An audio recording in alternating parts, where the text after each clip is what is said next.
Clara Whitmore drove the flat of her hand across the foreman's face so hard his hat spun off into the dirt.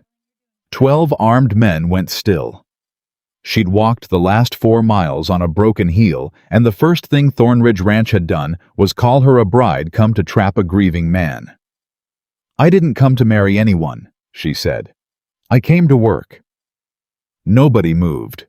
If this pulls at something in you, subscribe and follow to the very end, and tell me in the comments what city you're watching from, so I can see how far Clara's story travels.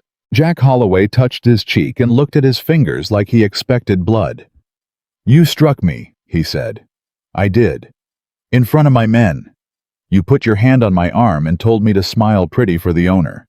Clara stood her ground in the middle of the yard, the whole summer heat pressing down on her shoulders.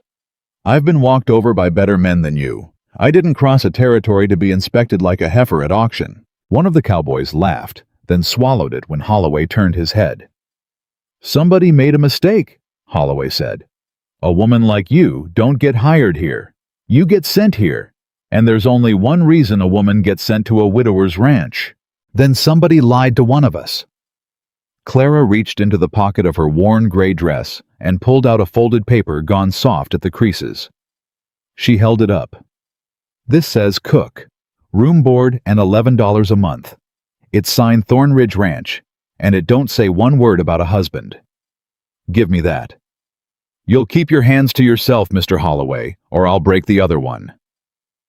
That was when the screen door on the porch swung open and a man stepped out into the light. He didn't hurry. Clara noticed that first the way he came down the steps, slow boots heavy like a man who'd learned the hard way that rushing never fixed anything. He was tall through the shoulders and worn around the eyes, 36 or thereabouts, with a face that had stopped expecting good news a long time ago. He stopped at the bottom step and looked at Holloway's hat in the dirt, and then he looked at Clara. "Jack," he said, "pick up your hat." "Dawson." "Pick it up." Holloway bent and got his hat and beat the dust off it against his leg, and something in the yard shifted.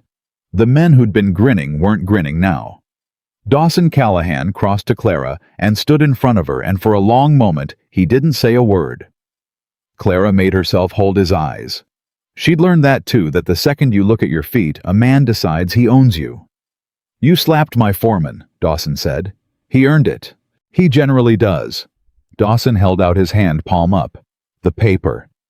She hesitated. Then she gave it to him. He read it slow, moving his thumb down the lines the way a man does who wants to be sure. When he was done, he folded it back along its creases and handed it to her without a word, and Clara watched his jaw work. "That your handwriting on the bottom, Mr. Callahan?" "No." "Then who signed your name to it?" Dawson didn't answer right off. He looked past her out toward the road, and Clara had the sudden sense that he was doing arithmetic behind his eyes, adding up something that had been wrong for a while and only now come into focus. "How much did they charge you?" he asked. "To come here." The question was so far from what she expected that she blinked. "Charge me, the agency, the one that sent you. How much did the arrangement cost you?" "Nothing. I answered an advertisement in the Sacramento paper. It said a working ranch wanted a cook who could feed 30 men and wasn't afraid of hard living." Clara felt the ground going strange under her. "I sold my mother's ring for the stage fare. I didn't pay anybody anything. I came here to earn." Dawson closed his eyes for just a breath, and when he opened them again, there was something tired and furious moving in them, but not at her. "Ma'am," he said, and it was the first time anybody at Thornridge had called her that. "I don't run advertisements for cooks. I've had the same cook for 11 years. His name's Gideon, and he's asleep in the bunkhouse right now with a bad hip." He turned his head. "Jack, when's the last time we needed a cook?" Holloway had gone quiet. "We don't need a cook, boss." "No, we don't." Dawson looked back at Clara. "Somebody in this county placed that advertisement using my ranch's name. And I'd bet the deed to this land they placed it to get a woman out here married off and settled so folks in town could stop talking about the widower Callahan and his motherless girl." His voice went flat and cold. "You weren't hired, ma'am. You were shipped, same as a bride. Somebody just didn't have the decency to tell you what they were selling. The words landed on Clara like a bucket of cold water. She'd walked into a scheme. She'd sold her mother's wedding ring, the last thing of her mother's she had left in the world, to answer an advertisement that was never real, to take a job that never existed, so that some collection of church women and merchants could push her into a marriage she'd never once asked for. She thought she might be sick, but she didn't let it show. She'd been raised on a farm that died slow through 3 bad seasons, and she'd buried a husband who coughed himself to death at 28, and she'd learned that the world took its readings off your face and priced you accordingly. So she kept her face still. "Then I'll walk back to town," she said, "and find whoever wrote it. On that heel. On both of them if I have to." Dawson looked at her a long moment. Overhead, a hawk turned once and slid away toward the hills. "You feed 30 men," he said. "That true or that just what the paper said?" "It's true." "Prove it." "I beg your pardon." Gideon's laid up. "My men have been eating scorched beans and hardtack for 6 days, and their mood's gone from bad to worse. You say you can cook. There's a kitchen behind that door, and a pantry that's half empty, and a well that's been running muddy since the drought started." Dawson jerked his chin toward the low building beside the house. "Supper's at sundown, 31 plates counting mine. You put a decent meal on the table, we'll talk about what happens after. You can't, I'll drive you back to town myself in the morning, and you can spit in the face of whoever signed my name." Clara stared at him. "You'd hire me off one supper." "I'd hire you off one supper the same way I'd fire a man off one lazy morning. I don't need a week to know a thing." He paused. "But understand me, ma'am. This ain't a marriage. Nobody here is asking for your hand. I buried my wife 2 summers back, and I'm not in the market for another no matter what the good women of Thornridge think a man in my position needs. You cook, you get paid. You sleep in the room off the kitchen with a lock on the inside of the door. That's the whole of it. You hear me plain? I hear you plain. Then we understand each other." "We do." Clara lifted her chin. "And Mr. Callahan, for the record, I wasn't ever going to marry a stranger to keep a roof over my head. I'd rather starve honest than eat off a promise I don't mean." For the first time, something almost moved at the corner of Dawson's mouth. It wasn't a smile. He seemed like a man who'd forgotten how or decided he wasn't allowed. But it was close. "You're either the best mistake I've made in 2 years," he said, "or you're gone by sunrise. Kitchen's that way." Clara walked past him without another word, and if she limped, she made sure not one of the men in that yard could tell. The kitchen was worse than he'd let on. She stood in the doorway and took it. In the cold stove, furred with old grease. The flour sack with weevils in the top inched the strings of onions gone soft, the water in the barrel with a skin on it. A cast iron pan hung crooked on a nail with the ghost of 100 burned suppers baked onto its bottom. Somewhere, a fly worked at a rind of salt pork, gone the color of a bruise. She'd cooked in worse. Not much worse, but worse. She rolled her sleeves to the elbow. The first thing she did was find the muddy water and pour a cup and let it settle and watch the silt drop to the bottom. Then she went out the back and found the well and hauled the bucket and did it 4 more times, straining each cup through a clean square of her own petticoat, because there wasn't a strainer in the whole kitchen. Her broken heel screamed at her every trip. She ignored it. A shadow fell across the doorway around the 3rd trip. She looked up expecting Holloway. It was a girl. Small, maybe 8. All elbows and knees, with her father's tired eyes set in a face that hadn't earned the tiredness yet. She had a rag doll clamped under one arm, and she watched Clara with the flat, careful stare of a child who'd learned that grown people came and went, and it didn't pay to like them too quick. "You're the bride," the girl said. "No." Mrs. Ackerley said a bride was coming. She told Papa. She told everybody at church. She said now I'd have a mother. Clara set the bucket down. She crouched slow, so her face was level with the girl's, and she felt her broken heel grind, and she didn't let that show either. "What's your name?" "Lily." "Lily. I'm Clara. And I want you to hear me say this so you don't spend the summer waiting on something that isn't coming. She kept her voice even. "I'm not a bride. Nobody asked me to be your mother, and I wouldn't say yes to a thing like that from folks I'd never met. It isn't right. A mother isn't something you order out of a catalog like a bolt of cloth." Lily's jaw set, and Clara recognized the look. It was her father's exact expression, the one that went hard, so the hurt underneath didn't show. "Then why are you here?" "I'm here to cook your supper. That's all. Somebody told me there was work, and it turned out to be a lie. But I'm here now, and there's 31 hungry people and a dead stove, and I don't leave a job half done." Clara studied her. "You eat those scorched beans the past 6 days, too." "I don't eat much." "That right. I'm not hungry." "Lily," Clara said it gentle, "I've been not hungry. I know exactly what it looks like. It looks like a girl whose stomach's been growling since Tuesday, but who's too proud to say so at a table full of grown men." She stood and held out her hand, and didn't push when the girl didn't take it. "You want to learn how to make water clean, because I've got about 4 more trips to that well, and one heel that's given up on me, and I could use a second pair of hands." Lily looked at the offered hand. She looked at the doll under her arm. She looked back at the hand. "Papa says I'm not to bother the hands when they're working." "You wouldn't be bothering me. You'd be helping me. Those are different things, and it took me a long while to learn the difference myself." Clara let the hand drop easy, no offense taken. "Offer stands. I'll be here." And she turned back to the water. She didn't look to see whether the girl left. She'd learned that too, that you don't chase a scared thing. You do your work, and you leave the door open, and you let it come to you if it's going to come at all. It took most of an hour. But when Clara turned to fetch the strained water, there were 2 cups sitting where there'd been one, and a small pair of hands and a rag doll set careful on the windowsill, so it wouldn't get wet. Neither of them said anything about it. That was its own kind of understanding. She was 3 onions into the braise when the trouble came. He was a big one, broad through the chest, young with a jaw working a wad of tobacco, and a grin that had already decided how the afternoon was going to go. He came in without knocking, and put his boot up on the bench, and leaned an elbow on his knee. "Boys wanted me to come see if the little bride's really cookin'," he said. "Name's Cobb. I'm not a bride, Mr. Cobb, and you're standing on a bench I just scrubbed." "That's so."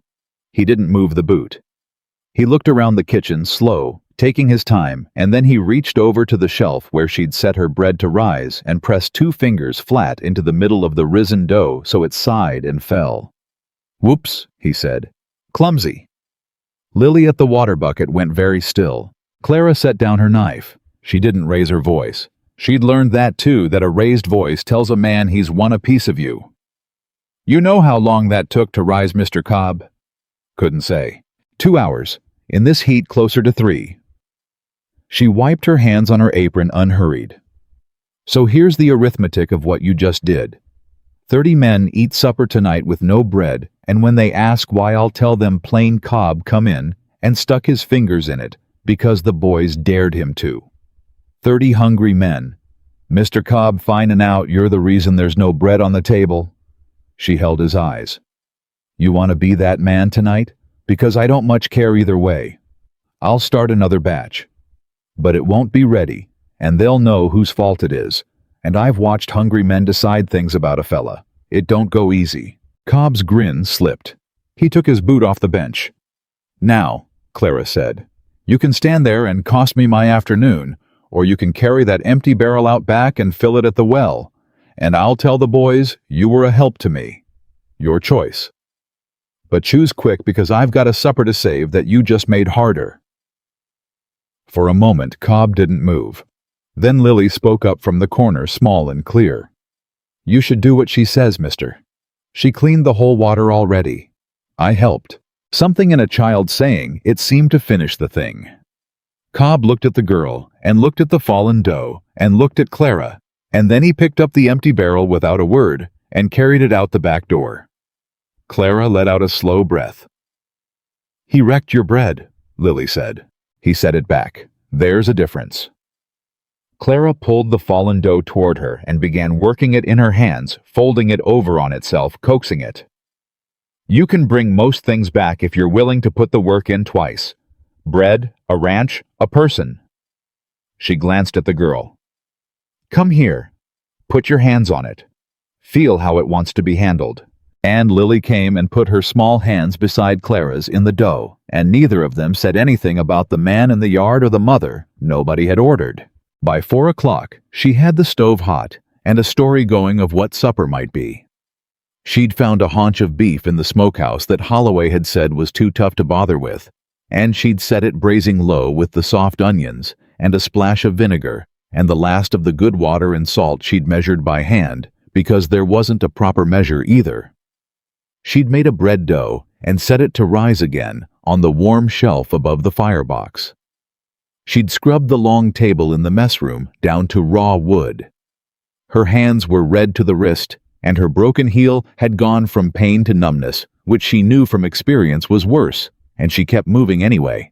Around 5, Holloway leaned in the doorway. "Whole bunkhouse is taking bets," he said. "Half the boys say you'll have us all sick by morning. Other half say you'll quit before the biscuits rise." "And you, Mr. Holloway, where's your money?" "Haven't decided." He rubbed the cheek she'd slapped, more thoughtful now than sore. "That was a fair hit for the record. I've been slapped by 3 wives, and none of 'em got the shoulder into it like you." "I meant it more than they did." That got a short, surprised bark of a laugh out of him. "Reckon you did." He straightened off the doorframe. "You know they set the boss up. Same as they set you up. Mrs. Ackerley and that whole nest of them. Been at him near a year saying a girl needs a mother, saying it ain't Christian for a man to grieve so long." His voice dropped. "But there's more to it than church women being nosy. You want to watch out for a man named Briggs, Nathaniel Briggs. Runs the mercantile, holds paper on half the county, and he's got his own reasons for wanting this ranch settled a certain way." Clara wiped her hands on her apron. "What reasons?" Holloway glanced back toward the yard, then lowered his voice. "Thornridge sits on the only year-round water between here and the county line. Briggs has been trying to buy it off the boss for 3 years. Dawson won't sell, so Briggs found another road." He nodded slow, letting her follow it. "A widower's a hard man to move, but a married man with a soft new wife and debts to a mercantile, that's a man you can lean on."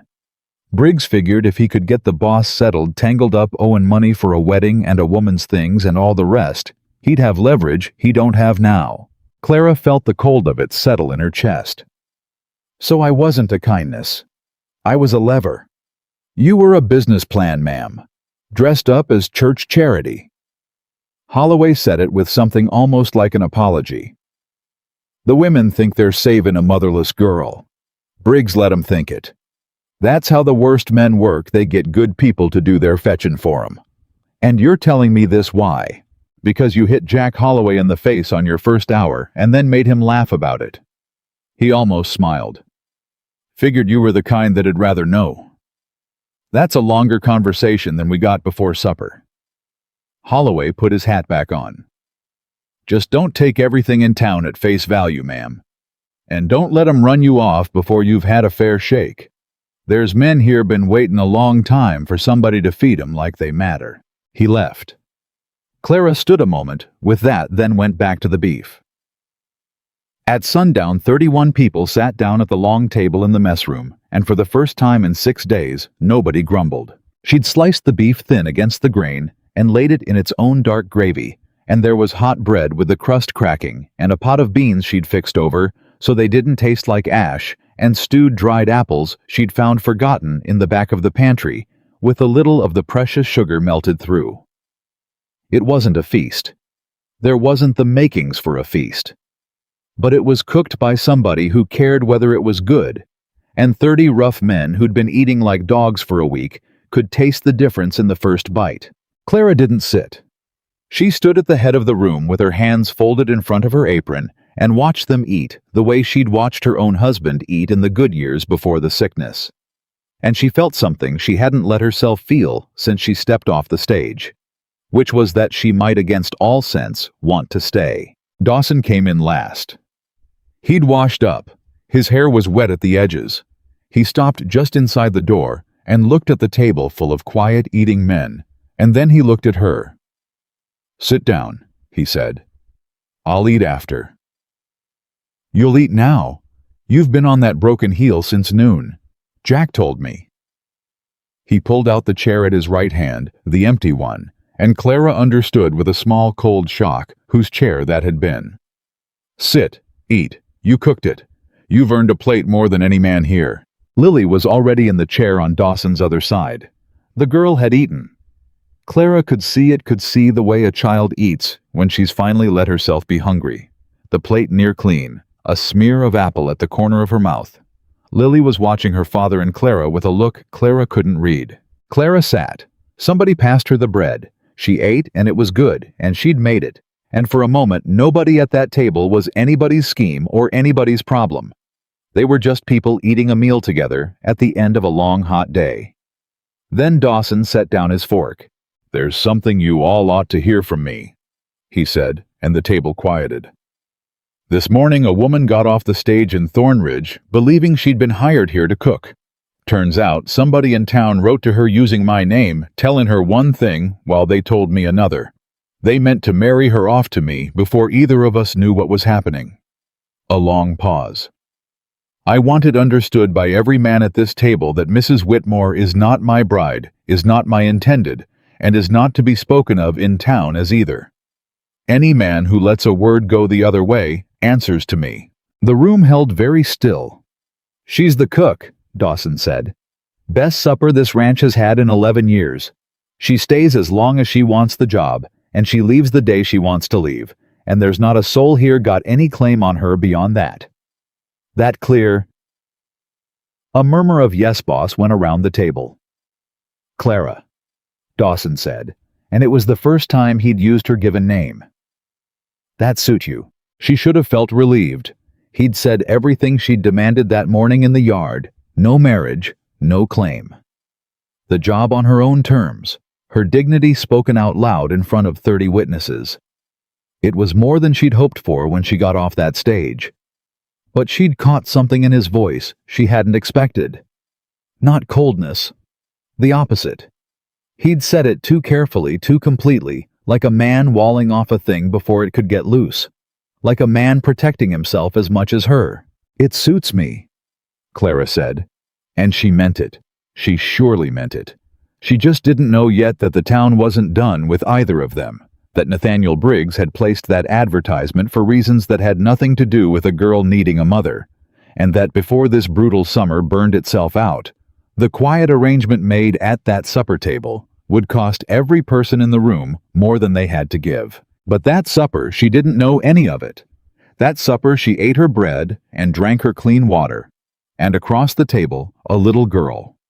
She'd told the truth to, watched her with careful eyes, and Clara Whitmore let herself believe for 1 hour that the worst of the walking was behind her. She was wrong about that, but she'd earned the hour.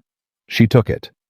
The hour didn't last because nothing at Thornridge did that summer. Clara woke before the light with the lock still thrown on the inside of her door, and for a moment she couldn't remember where she was. Then she heard the men stirring in the bunkhouse and smelled the dead ash of last night's fire, and it all came back the yard, the paper with her own foolish hope written on it. She got up. She'd slept 4 hours, and her heel had swollen tight against the boot she'd been afraid to take off. She left the boot on anyway. A woman who can't walk is a woman a man drives back to town. There was somebody already in her kitchen. He was old and bent and standing at her stove with a hand braced flat on the cold iron, like he was holding it up or it was holding him. He turned when the floor creaked under her, and his eyes were pale and furious in a face gone gray with pain. "So you're the one," he said. "The one they sent to take my place. You're Gideon. 11 years I fed these men. 11 years. His hand tightened on the stove. "And I go down with a bad hip for 1 week, and the boss lets some woman off the stage walk into my kitchen and cook my supper on my stove. You know what that does to a man?" Clara didn't move toward him. She'd learned that too. You let a wounded animal have its space. "Mr. Gideon, nobody sent me to take your place. Somebody sent me here under a lie, and I stayed one night because the men were hungry and you were laid up. That's the whole of it." "That's the whole of it." He laughed, and it turned into a cough that bent him further. "That's what she said, too. The last one Briggs tried to slide in here. That's what they all say." Clara went still. "The last one. You think you're the first?" Gideon straightened as much as he could. 2 years ago it was a widow from Carson City. Year before that a preacher's niece. Every few months another woman gets sent to Thornridge, always by accident, always some mix-up nobody can explain, and every one of them winds up in Nathaniel Briggs's pocket one way or another. He spat into the ash. "You're just the newest coat of paint on the same rotten wall." The words hit harder than Clara wanted them to. She'd spent the whole night telling herself she was different, that she'd made her terms plain, that Dawson had spoken for her in front of 30 men. And here was an old man telling her she was the 4th or 5th woman to walk in, believing exactly that. How many of them cooked a supper like the one those men ate last night? Gideon's mouth worked. That's got nothing to do with how many, Mr. Gideon. None of them could boil water without burning it, he admitted, grudging. The widow couldn't tell salt from saleratus. Then I'm not the same coat of paint. I'm a cook. And you're a cook who can't stand up straight, and there's 30 men who need breakfast in an hour, and I'd rather have your hip's worth of knowledge than fight you for a stove I don't even want to keep. She crossed to him, then slow, and held out her arm. Sit down before you fall down. Tell me where you keep the good lard. And tell me the rest of what you know about Briggs, because it sounds like you're the only man on this ranch who's been watching him longer than a week. For a long moment, the old man just looked at her arm. Then he took it and let her lower him onto the bench, and something in his gray face came loose. You're either a fool, he said, or the first honest thing that's come through that door in 3 years. I've been called both before breakfast. Clara was already at the pantry. Talk, Mr. Gideon. Where's the lard and what's Briggs after? And Gideon talked. And while he talked, Clara cooked, and by the time the men filed in for biscuits and gravy, she had learned 3 things that turned her cold. She learned that Thornridge sat on the only water anybody could count on through a dry summer. She learned that Briggs had spent 3 years trying to buy that water, and Dawson had told him no 3 years running. And she learned the thing that mattered most, the thing that made her stop with a spoon halfway to the pot. The strange part, Gideon said, is how many things go wrong here that shouldn't. Well, silt's up right when we need it. Flour comes in with weevils that weren't there when it left the mercantile. Fences that held 10 years suddenly don't. Boss thinks it's bad luck. The old man's pale eyes fixed on her. I've cooked over a fire 60 years, girl. I know the difference between bad luck and a man with a match. That was the first morning. By the second, Clara had learned the shape of the war she'd walked into, even if she couldn't yet see the whole of it. The water in the barrel had gone from bad to worse, a taste like pennies, and something underneath it that made her spit the first mouthful into the yard. She hauled from the well instead, but the well was running low and slow, and what came up was more mud than water. She was straining the 4th bucket when Holloway found her. Boss wants to know if you can stretch supplies, he said. Mercantile wagon's due tomorrow, and it ain't coming. Clara set down the bucket. Why isn't it coming? Briggs sent word this morning. Says the Thornridge account's been closed.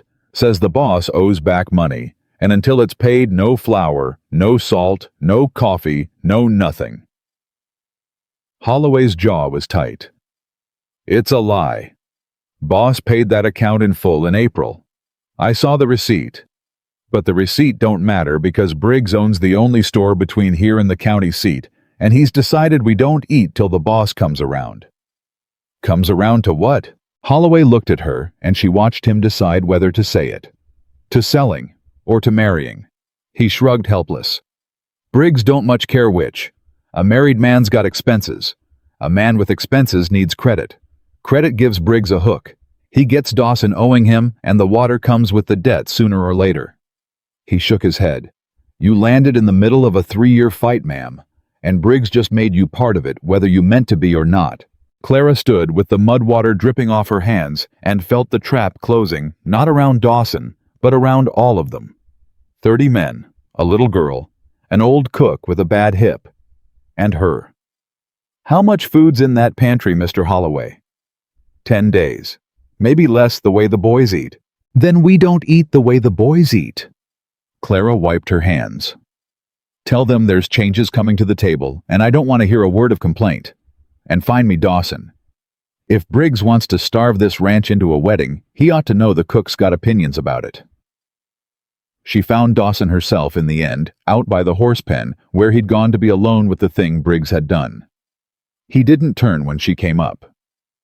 "You heard," he said. "I heard. He'll cut us off till the men get hungry enough to leave. Then a ranch this size with no hands is a ranch I can't work, and a ranch I can't work is one I have to sell." Dawson's hands were flat on the top rail. "He's patient. I'll give him that. 3 years he's been patient." "Then he's never been hungry," Clara said. "Because hungry teaches you fast." Dawson turned his head. "I grew up on a farm that failed slow," she said. 3 bad seasons. I watched my mother feed 6 people on what a rich man throws to his dogs, and do it so we never once felt poor at the table. I know how to make 10 days of food last 20. I know how to make a man forget he's eating short, because what's in front of him tastes like somebody loved him. Briggs is counting on your men to leave when the flour runs out." She lifted her chin. "Give me the kitchen, and I'll make them stay. Not because you asked them to, because they won't want to eat anywhere else." For a long moment Dawson said nothing. The wind moved through the pen. A horse stamped and settled. "Why?" he said finally. "You don't owe this ranch a thing. You could walk to town, tell Briggs you want no part of it, and he'd likely put you up somewhere decent just to spite me. Why would you dig in on a fight that isn't yours?" Clara thought about it. She could have given him an easy answer. She gave him the true one instead. "Because I've spent my whole life being something that happened to me," she said. "My father's debts happened to me. My husband's dying happened to me. That advertisement happened to me. I got off that stage, another woman something was being done to." Her voice didn't shake, but it took effort. "And yesterday, for about an hour, I stood in a kitchen and did a thing that was mine. Made a choice that was mine. 30 men ate because of a choice I made." She held his eyes. "Briggs wants to make me a thing that happens to you. I'd rather be a thing that happens to him." Something moved behind Dawson's face. Surprise maybe, or recognition. He looked at her the way a man looks at a card he didn't expect to be dealt. "The best mistake I've made in 2 years," he said quiet. "You keep saying that." "I keep hoping it's true." He pushed off the rail. 10 days of food, 30 men, a well running dry, and a store shut against us. He almost smiled that thing that wasn't quite a smile. "What do you need?" "Everything you've got, and half of what you think you don't." Clara was already turning back toward the kitchen. "And your daughter? If she's willing." He stopped. "Lily. She's been in my kitchen twice now, watching like she's starving for more than food. A child that lost her mother needs to be useful to somebody. It's the only thing that makes the ache smaller. I'd know." Clara didn't look back. "I'm not trying to be her mother, Dawson. I told her that plain and I meant it. But I can teach her to make bread. And a girl who can make bread in a summer like this one is a girl who'll never feel helpless again." She left him standing at the pen, and she didn't see the expression on his face, and it was probably better that she didn't. The next days ran together the way hard days do. Clara cut the men's rations without them noticing, which is a kind of magic only a poor woman ever learns. She stretched the flour with ground corn, and the corn with beans, and the beans with anything green she could coax out of the dead kitchen garden behind the house. She made a stew one night out of tough meat and wild onion, and a handful of dried peppers that had the men going back for thirds and swearing it was the best thing they'd eaten in a year, and it cost a third of what a proper supper would. She rendered every scrap of fat, saved every bone for stock, and let nothing go to waste. And she taught Lily. The girl came every afternoon now, doll left on the windowsill, sleeves pushed up over thin arms. She learned to feel when dough was ready. She learned to keep a fire even. She learned to taste and adjust the way Clara's own mother had taught her. And slowly the flat, careful stare Lily had worn that first day began to lift. My mother couldn't cook, Lily said one afternoon kneading. Papa says she burned water. Not everybody's meant for a kitchen. She was meant for horses. She could gentle any horse in the territory. Papa says. Lily's hands went still in the dough. She got throwed by one anyway, a green one. It threw her, and she hit the fence, and Papa found her, and she didn't wake up. Clara stopped. She set down her own work and put a hand on the girl's shoulder light, and Lily didn't shrug it off. That's a hard way to lose somebody, Clara said. The kind you don't see coming. Papa doesn't gentle horses anymore. He pays other men to do it now. Lily started kneading again harder. He won't even go in the barn where he just won't go in it. Jack does everything in there now. And there it was, Clara thought. The thing she'd caught in Dawson's voice that first night at the table. Not coldness. Grief walled up so tight it had turned into something that looked like coldness from the outside. A man who'd sealed off a whole room of himself, the way he'd sealed off a whole barn, because the alternative was walking through the door where his wife died every single day. Your papa's not cold, Lily, Clara said. He's just scared. Papa's not scared of anything. He's scared of the barn. Clara went back to her bread. That's not nothing to be scared of. That's the biggest thing there is. That was the conversation she was still turning over 3 nights later when the cattle came through the fence. It started as a sound, a low rolling thunder that didn't come from the sky. Clara was banking the fire for the night when she heard it, and she'd lived near cattle enough to know what it meant before the first shout went up in the yard. She was out the door with a lantern before she'd thought about it, and what she saw stopped her heart in her chest. The herd was running. Hundreds of them, a dark river of muscle and horn pouring through a gap in the north fence, and the men were on horses trying to turn them, and the dust was so thick the lanterns were just smears of orange in the dark. Somewhere in it, Dawson was shouting orders. Somewhere in it, a man screamed and a horse went down. And the cattle were coming toward the buildings. Clara did the only thing she could think of. She ran for the smokehouse and the pantry. The food, 10 days of food. That was all that stood between 30 men and Briggs's victory, and she started dragging what she could to higher ground behind the stone foundation of the house, and she was on her 3rd trip with a sack of the cornmeal over her shoulder when a steer broke from the herd and came at her out of the dark. She didn't have time to be afraid. She swung the lantern at it screaming, and the light and the noise turned it just enough, and it thundered past close enough that she felt the heat off its hide. She kept dragging. Flour. Beans. The last of the salt. Her broken heel screamed, and her lungs filled with dust, and she kept going until there was nothing left in the pantry to save. It took the men until near dawn to turn the herd and get them milling and count the cost. When the dust finally settled, one man had a broken arm. 2 horses were dead, 30 feet of fence was gone, and the herd was scattered across 4 miles of range that would take 3 days to gather. But the food was safe. Every sack. Because Clara had moved it in the dark while a stampede came down on her head. Dawson found her sitting against the stone foundation with the last flour sack in her lap, too spent to stand. You could have been killed, he said. He was gray with dust and something else. You ran into a stampede for a sack of cornmeal. What in God's name were you thinking? I was thinking that if we lose this food, Briggs wins without spending a dime. Clara's voice came out cracked. I was thinking 30 men and a little girl. I was thinking about the thing that's mine to protect. She looked up at him. You'd have done the same. I'd have done it for my land, my men. It's mine to lose. He crouched down in front of her, and his voice dropped low and rough. It's not yours, Clara. That's what I don't understand. None of this is yours. You've got no stake here. You could walk away clean tomorrow. Why do you keep running toward the fire? She was too tired to armor it. So the truth came out plain. Because for the first time in my life, I've got something worth running toward, she said. Do you know what that's like? To go your whole life being handed nothing but things to survive and then land somewhere that gives you something to fight for? Her eyes were wet, and she was too exhausted to care. I'm not doing this for your land, Dawson. I'm doing it because when I'm in that kitchen, making sure your men eat, I'm somebody. Out there, I was just a woman things happened to. In here, I matter. She dropped her head back against the stone. So don't ask me why I run toward the fire. The fire's the only place I've ever felt like more than nothing. Dawson didn't say anything for a long time. Then he reached out and took the flour sack off her lap easy and set it aside and offered her his hand, the way she'd offered hers to Gideon and to Lily and to every scared thing she'd ever coaxed close. "Come inside," he said. "You've done enough for one night.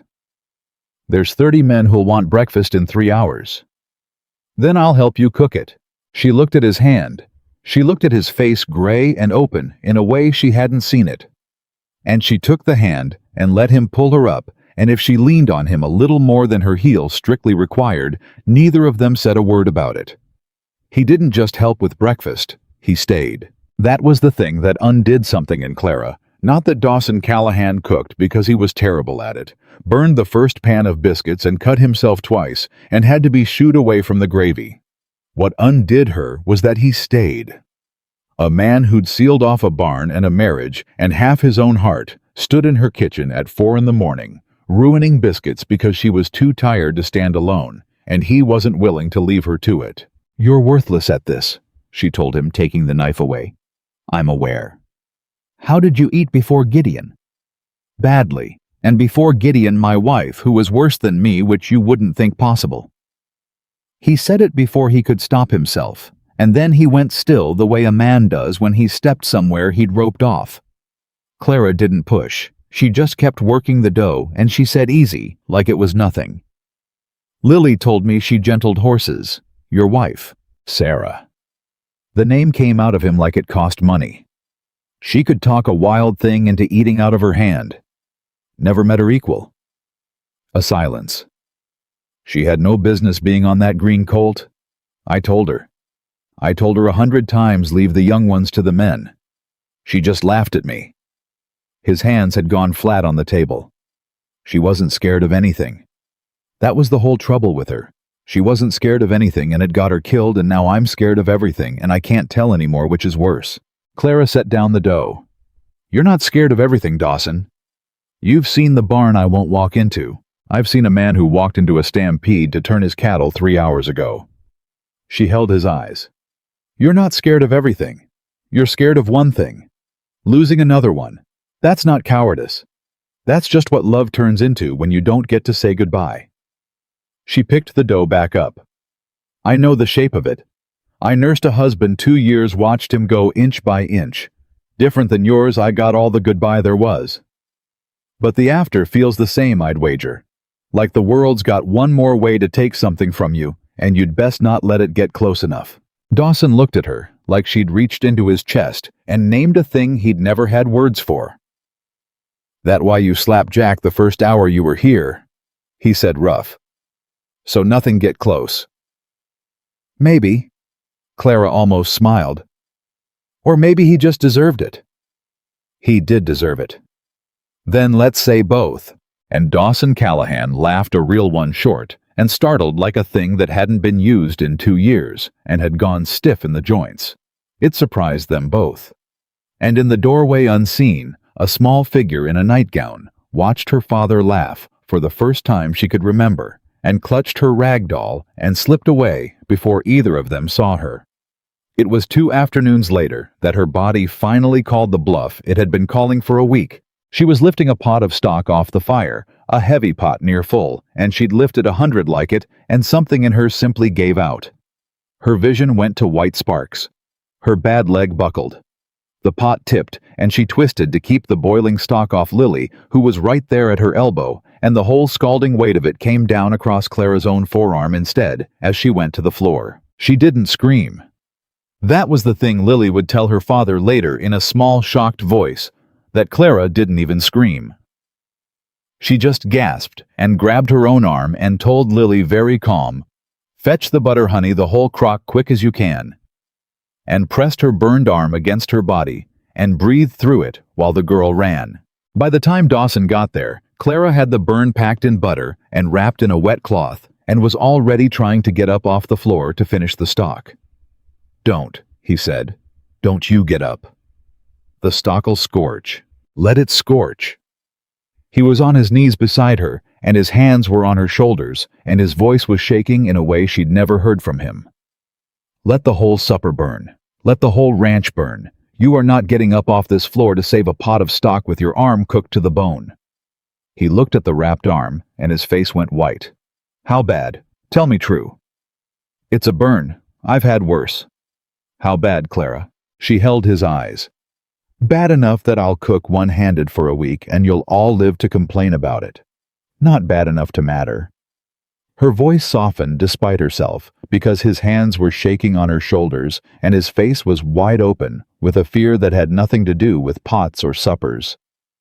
"Dawson, look at me. I'm not Sarah. I'm not going anywhere.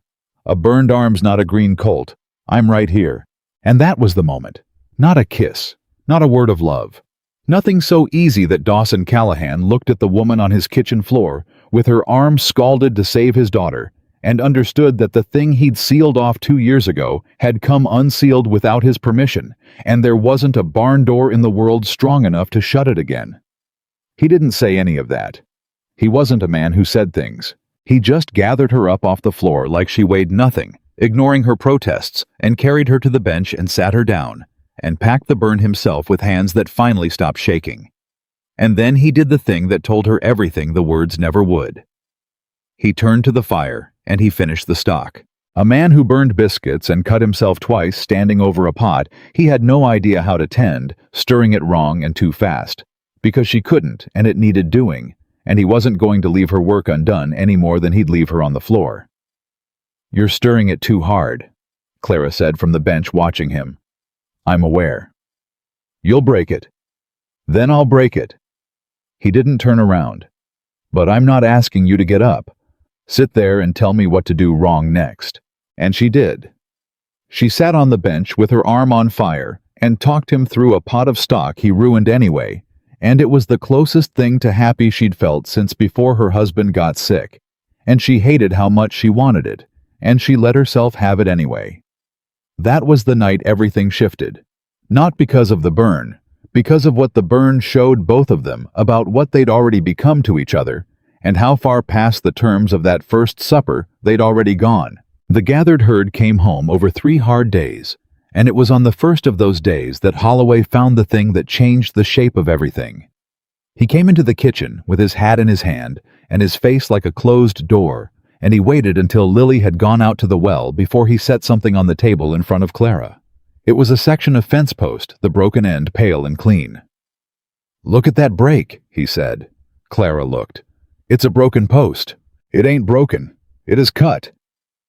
Holloway ran his thumb along the pale wood. 3/4 through with a saw, then snapped the rest so it'd look like the cattle done it. Whoever did it knew exactly how much to cut. Too little, and it holds. Too much, and you can see the saw marks plain. His voice was low and hard. "Somebody walked our north line in the dark, cut a post most of the way through, and waited for the herd to lean on it. That stampede didn't happen, ma'am. Somebody made it happen." Clara set down her spoon. The cold from that first morning came back Gideon's words with it. "I know the difference between bad luck and a man with a match." "Does Dawson know?" "Told him an hour ago. He's out on the range now riding the whole line to see how many more posts been cut." Holloway turned the wood over in his hands. "You know what this means, don't you? A man broke onto Callahan land in the dead of night and near got somebody killed. Not to steal, not to settle a score, just to cost us. Cost us cattle, cost us fence, cost us food, if you hadn't drug it clear." He met her eyes. "There's only one man in this county with a reason to bleed Thornridge slow. And now he's doing it with a saw. Can you prove Briggs's hands on that saw? No." Holloway set the post down. "That's the devil of it. A cut post don't have a name carved in it. Briggs never does his own dirty work. He pays some drifter to do it, and the drifter's 3 counties gone by sunup. We know it's him. We can't hang a thing on him." He almost smiled grim. "Same as the advertisement. Same as the account. He's careful, ma'am. Careful as a snake." That night the men ate quiet, and Clara understood why. A stampede is bad luck, and bad luck a man can shrug off. But a cut fence is a threat, and 30 men who'd near lost their lives to that threat wanted to know what their boss meant to do about it, and their boss was still out riding the line in the dark, counting the cost. It was Cobb who spoke up, first of all, people. He set down his fork halfway through supper and looked down the long table and said, "Ma'am, got something to say, and I'd as soon say it in front of everybody." Clara braced. "Say it. First day you come here, I stuck my fingers in your bread on a dare. Wrecked a whole rise out of pure meanness." He said it plain to the whole room, and the men went still. "Been eating your cooking ever since. Watched you cut our rations so slick we never felt it. Watched you drag our food clear of a stampede with your own 2 hands. Watched you burn your arm to the bone saving the boss's little girl from a pot." His jaw worked. "And I keep thinking about how the first thing I ever did to you was wreck something you made. So I'm saying it out loud. I was wrong about you, ma'am. Dead wrong. And any man at this table gives you grief from here on answers to me before he answers to the boss." A long silence. Then a hand halfway down the table, a quiet one named Pruitt, set down his fork too. "Answers to me as well." And another. And another. One by one, 30 rough men who'd bet against her the first day laid their forks down and pledged themselves to the cook Briggs had sent to be a lever.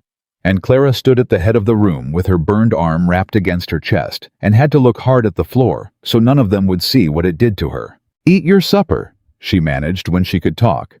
"All of you. It's getting cold, and I didn't wreck 3 days' sleep so you could let it go to waste, being sentimental." They laughed. They ate. And something had changed in that room that Briggs, for all his cleverness, hadn't counted on, because a man with a saw can cut a fence. But he can't cut whatever it was that just passed between a cook and 30 men who'd finally decided she was theirs. Dawson came in near midnight gray with dust, and Clara had a plate waiting warm on the back of the stove. He ate it standing up while he told her the count. 6 posts, he said. 6 all along the north line, all cut the same. Whoever did it spent half a night at it. He set the empty plate down. "He's not trying to run me off anymore, Clara. Running me off would have been enough 2 years ago. This is a man who's decided to break me. There's a difference, and I don't like what the difference means." "It means he's afraid," Clara said. Dawson looked at her. "A patient man doesn't pick up a saw," she said. "A patient man waits. Briggs waited 3 years. Now he's cutting fences in the dark and closing accounts and bringing lawyers up your road. That's not patience, Dawson. That's a man who just felt his time running short." She met his eyes. "Something's changed. Something's made him afraid he's going to lose, and I'd give a good deal to know what." She'd find out soon enough. But not that night. What she got that night instead was Gideon waiting up on his stool by the banked fire when she finally dragged herself in, watching her limp on the swollen heel she still wouldn't let herself tend, and saying what he'd been holding back for 3 days. "You keep on like this, you'll drop dead before Briggs ever has to lift a finger," the old man said. "You've been up more than you've been down for 3 days. A body's got limits." "A body's got whatever it needs to have. That's what Sarah Callahan said too." Gideon let that land. Right before the limit found her. Clara stopped. "I'm not trying to be cruel, girl." Gideon's pale eyes were steady. "I'm trying to tell you something this ranch already learned once the hard way. There's a kind of woman that runs toward the fire because she can't stand still with her own grief. Sarah was one. I think maybe you're another. And it's a fine quality right up until it's the thing that kills you, and then all it does is leave a man behind who never learns how to walk into a barn again." He turned back to his stool. "Slow down. Eat something yourself for once. Let one of these useless boys haul the water. You're no good to a soul dead, and I've buried one fearless woman off this ranch already. I've got no stomach to bury another." The words sat heavy in Clara all that day. But there was no room to sit with them long, because the well chose that same week to fail near altogether. What came up now was a thin brown trickle that no amount of straining would fix, and 30 men and a herd can't live on a trickle. Holloway wanted to haul water from the county seat, a full day's ride each way, which meant a wagon and 2 men gone from the ranch when the ranch could spare neither. It was Lily who solved it in the end, though she didn't know she had. "Mama used to fill the horse troughs from the old spring," the girl said one afternoon, kneading bread with flour to her elbows. "Up past the north pasture. She said it never went dry even the summer everything else did." Clara went still. "What spring, honey?" "The one Papa doesn't use anymore." Lily shrugged. It's near the place where she got throwed. Papa won't go up there, so nobody uses it." And there it was again, the whole ranch shaped around the places Dawson couldn't bear to walk. A dying well and a full spring, and the only thing standing between them a patch of ground where a man had found his wife. Clara didn't tell Dawson what Lily had said. She told Holloway instead quiet, and Holloway took 2 men and a wagon of empty barrels up past the north pasture, and they came back at dusk with the barrels full of water so clean and cold it was like drinking off a mountain. Sweet water. Enough for the men, the herd, the kitchen, all of it. A whole summer's salvation sitting a mile off, gone unused for 2 years, because a grieving man couldn't make himself ride toward the spot. Dawson found out where it came from the same night. Clara watched him do the arithmetic, watched him understand that his men were drinking from Sarah's spring, that the water keeping Thornridge alive against Briggs came from the exact ground he'd roped off in his own heart, and she watched him decide visibly, by force of will, to let it be. "You could have asked me," he said, not angry, just raw. "You'd have said no. I'd have said no." He was quiet a moment. "That's the trouble, isn't it? I keep saying no to the things that'd save this place. The spring. He stopped. "Sarah always said I'd let my own stubbornness bury me one day. Reckon she wasn't far wrong.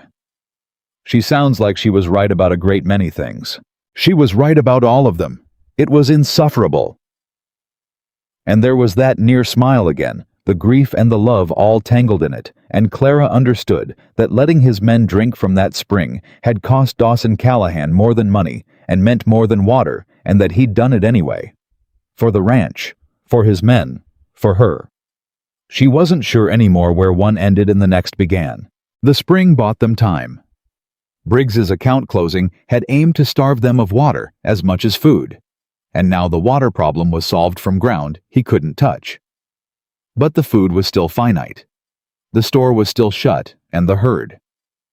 Briggs had scattered still had to be worked short-handed in the killing heat, which meant exhausted men, and exhausted men need feeding more than rested ones, not less.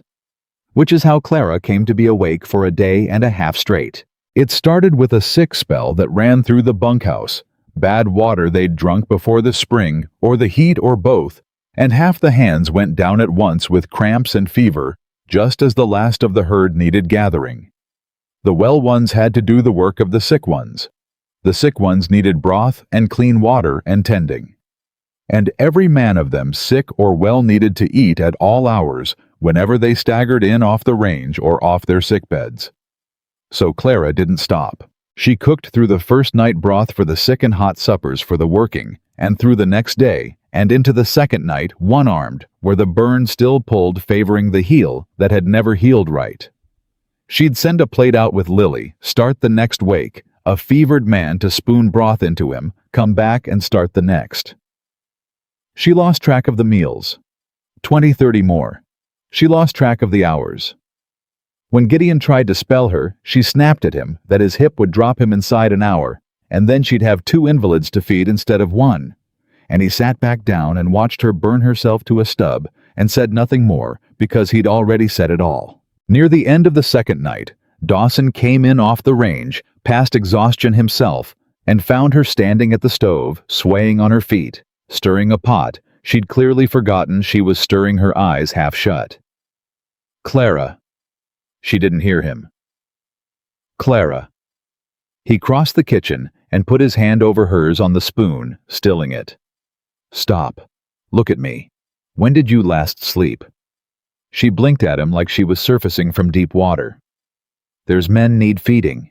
The men are fed. Every one of them. The sick ones are keeping broth down, and the well ones are snoring in the bunkhouse, and the only person on this whole ranch who hasn't stopped in 2 days is you." His hand tightened over hers. "You've been on your feet since the sickness started. 36 hours near as I can count. Cooking one-armed on a heel that's likely broke and not just bruised, and you'd stand here till you dropped into the fire before you'd admit you needed to sit down. I'm fine. You're not fine. You're the furthest thing from fine I ever saw still standing. And his voice cracked on it the way it had cracked over the burn, and Clara understood through the fog of her exhaustion that he wasn't angry. He was frightened. Frightened the way a man gets frightened only about the thing he can't stand to lose. Sarah worked herself half to death gentling horses because standing still with her own restlessness was worse than any risk. I let her. I told myself it was who she was and I had no right to stop her. His jaw worked. And then she was gone, and I spent 2 years wishing to God I'd made her stop just once. So I'm making you stop. Now, right now. Hand me the spoon and go to your bed, or so help me I'll carry you there like I did off that floor. And you can be furious with me from a lying down position. Clara looked at him. And whether it was the exhaustion or the thing in his face, or just the plain truth of being cared for by somebody after so many years of caring for everyone else, something in her simply gave way. And to her own horror, her eyes filled and spilled over before she could stop them. I don't know how to stop, she said. It came out small and true. If I stop, it all catches up. My husband, my mother, the whole ruined life behind me. I've kept moving so long I don't know what happens if I don't. She wiped her face angrily with the back of her good hand. Isn't that a foolish thing? A grown woman that doesn't know how to sit down. Dawson took the spoon out of her hand. Then I'll teach you, he said. Same as you taught my girl to make bread. You sit, I'll stir. And when it all tries to catch up the husband, the mother, the ruined life, it'll have to get through me first. And I'm a stubborn man, Clara. You said so yourself. I'm real good at standing in a doorway saying no to things that want in. And he steered her to the bench, and sat her down, and stood over that pot he didn't know how to tend, stirring it wrong and too fast the way he always did, guarding the door of her while she finally, for the first time since she'd stepped off that stage, let herself be still. She slept 12 hours. She woke to find the kitchen clean. The men fed Gideon guarding her door on his stool, and a wildflower, a single dusty wildflower, the kind that grows where nothing else will set in a tin cup on the table beside her bed. Nobody said who put it there. Nobody had to. She was still holding that tin cup, turning it in her hands, trying to understand what she'd let herself become and how much of herself she'd handed to this ranch without ever deciding to when she heard the buggy on the road. The words sat heavy in Clara, because Gideon was right, and she knew he was right. And knowing it, never once slowed her down, not through the sickness, not through the 36 hours, not through any of it. Because a woman who's built her whole survival on motion doesn't stop just because a wise old man tells her to. She stops when something finally gives her a reason to. And Clara had found her reason in a kitchen at Thornridge. And it was exactly that reason the men, the girl, the stubborn man in the doorway that Nathaniel Briggs was rolling up the road at first light to take away from her. The wagon came up the road at first light, not a supply wagon because Briggs had cut off the supplies, but a fine black buggy with Nathaniel Briggs himself sitting up in it in a town suit that had never seen an honest day's dust. He was younger than Clara had pictured, and smoother, with the kind of soft, handsome face that had never once been told no, and meant it. Beside him sat a thin man in black with a leather case, and Clara knew a lawyer when she saw one before Briggs ever opened his mouth. Dawson came out on the porch. He didn't ask them to step down. That was answer enough. Callahan Briggs called up easy as Sunday. Fine morning. Heard you had some trouble with your herd. Terrible thing a fence giving out like that. A man really ought to keep his property in better repair. He smiled. Might be I could help with that. Man in your position short on hands, short on supplies, cattle scattered halfway to the county line. Might be we could finally come to terms that suit us both. We've got no terms, Briggs. We never have. No. You've been stubborn. Briggs's smile didn't move, but something behind it did. But a stubborn man's an expensive man, Callahan. And I've been patient, 3 years patient. He nodded at the thin man beside him. So, I brought my patience to an end. My associate here has some papers you'll want to read, concerning a certain water right and a certain note, and a certain arrangement you seem to have entered into with a woman. I understand arrived here on false pretenses." His eyes moved past Dawson to the kitchen doorway and found Clara standing there with her burned arm wrapped white against her chest. His smile widened. "Ah, there she is, the famous cook. I do hope you're comfortable, Mrs. Whitmore.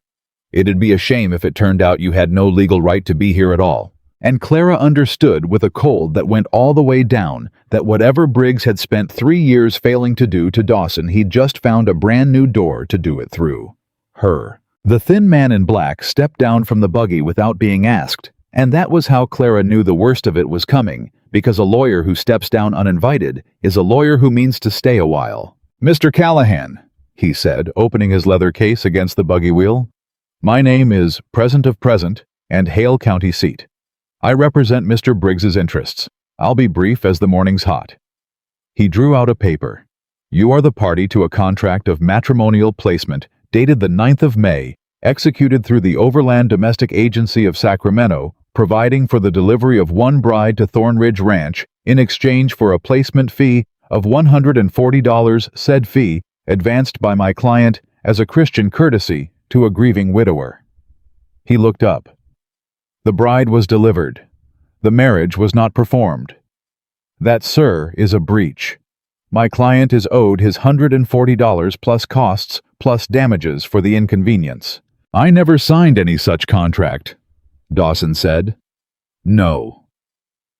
Present turned the paper so the porch could see it. She did. And there at the bottom of the page, in a looping hand Clara had never once used in her life, was written the name Clara Whitmore. Clara came off the porch before she'd decided to. "I never signed that." "The document says otherwise, ma'am." "The document is a lie. I can't write like that. Look at it. Look at those loops. That's a schoolteacher's hand. That's somebody who learned penmanship out of a copybook. My father took me out of school at 9 to work the farm. I signed my name like a woman who learned it late and never got it pretty." She held up her hand as if the calluses proved it. "Give me a pen right now. Right now in front of everybody, and I'll sign my name, and you set it next to that, and any man with eyes can tell you they weren't made by the same hand." Present's smile didn't move. "Handwriting is a matter for experts, ma'am, and experts are a matter for the county court, which sits in the county seat, where my client is a respected man." He let that land soft. "You're welcome to dispute it. Disputing it will cost you a lawyer and time and a journey to a courthouse where nobody knows your name and everybody knows his. Or you can resolve it here this morning cheaply." He turned back to Dawson. "My client is prepared to forgive the entire debt, the placement fee, the costs, all of it, wiped clean." "In exchange for what?" Dawson said. "A first option on your water rights, should you ever sell." Present said it like it was nothing. "You keep your land. You keep your cattle. You sign only that if the day ever comes, you part with Thornridge, my client sees the paper first. A small thing, Mr. Callahan, against $140 and a courtroom." And Clara watched Dawson understand it, the whole shape of the trap laid out in a lawyer's flat voice. It wasn't about $140. It had never been about the money. Briggs would forgive a fortune to get his name on a paper that said the day Dawson broke the water was his first and cheapest. "No," Dawson said. "Consider it a—" "I said no. I heard you the first time, and I'll not be hearing you again." Dawson came down one step. "You served your papers. Now get off my land and take your forged contract and your $140 and your first option back to the man who sent you, and you tell him Dawson Callahan said he can dispute it in any court in the territory, because I'd sooner spend every dollar I've got fighting him than one nickel giving him what he wants." Present closed his case. He didn't seem troubled. That was the worst part a troubled man Clara could have understood. "You'll want to think it over, sir. The court date is set for the last day of the summer term. That gives you a season."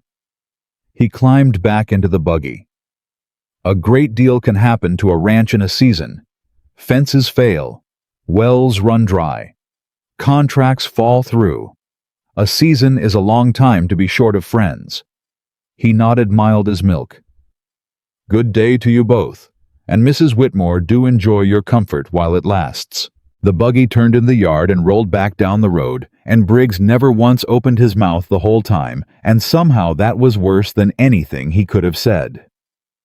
Clara stood in the dust, holding the copy of the contract Present had left, and her hands were shaking, and it wasn't from fear. "He forged my name," she said. "He sat down at a desk and forged my name to sell me like a delivery. $140. He put a price on me and forged my name to it. Clara, do you know what that's worth, $140? That's more than my husband's whole doctor bill. That's more than my father's farm sold for at the end. That's a life, Dawson. That's a whole ruined life in dollars, and that man wrote it on a paper next to a name that isn't even mine and called it Christian courtesy." Her voice broke finally, and she hated it. "I sold my mother's wedding ring for the fare to get here. $16 the man in Sacramento gave me. 16. And Briggs is out here saying I cost 140. Even his lie is worth more than everything I had left." Dawson took the paper out of her hands gentle and folded it. "Then we'll prove it's a lie," he said. "In his courthouse in front of his judge you heard the man." Clara wiped her face hard.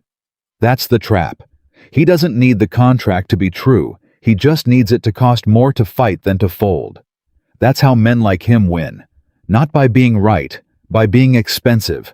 And Dawson looked at her a long moment, because she'd named the thing exactly the way she always did, and there was no answer for it that wasn't also true. They spread the papers out on the kitchen table that night, after the men had gone to the bunkhouse, and the more Clara read, the worse it got. The Overland Domestic Agency of Sacramento had an address, and the address meant nothing to her, but it meant something to Gideon, who'd hauled freight through Sacramento in his younger days and knew the streets. "That ain't an agency office," the old man said, squinting at the letterhead. "That's a mail drop, a room over a saloon where a man pays 2 bits a month to have letters held. I know the block. No agency ever ran out of there.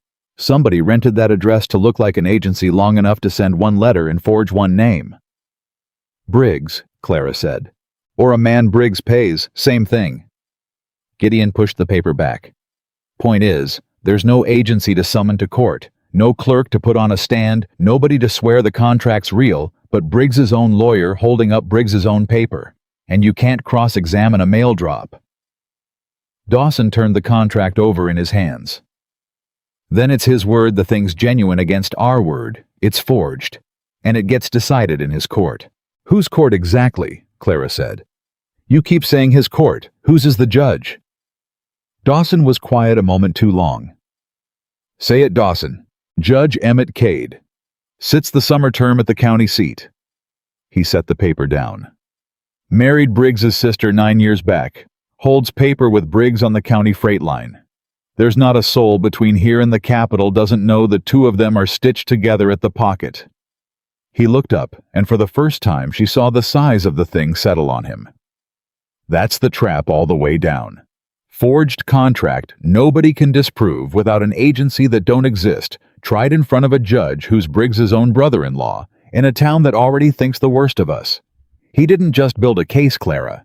He built a room with no doors." Clara looked at the forged name at the bottom of the page, her name in a hand that wasn't hers, and felt the walls of that doorless room close a little tighter.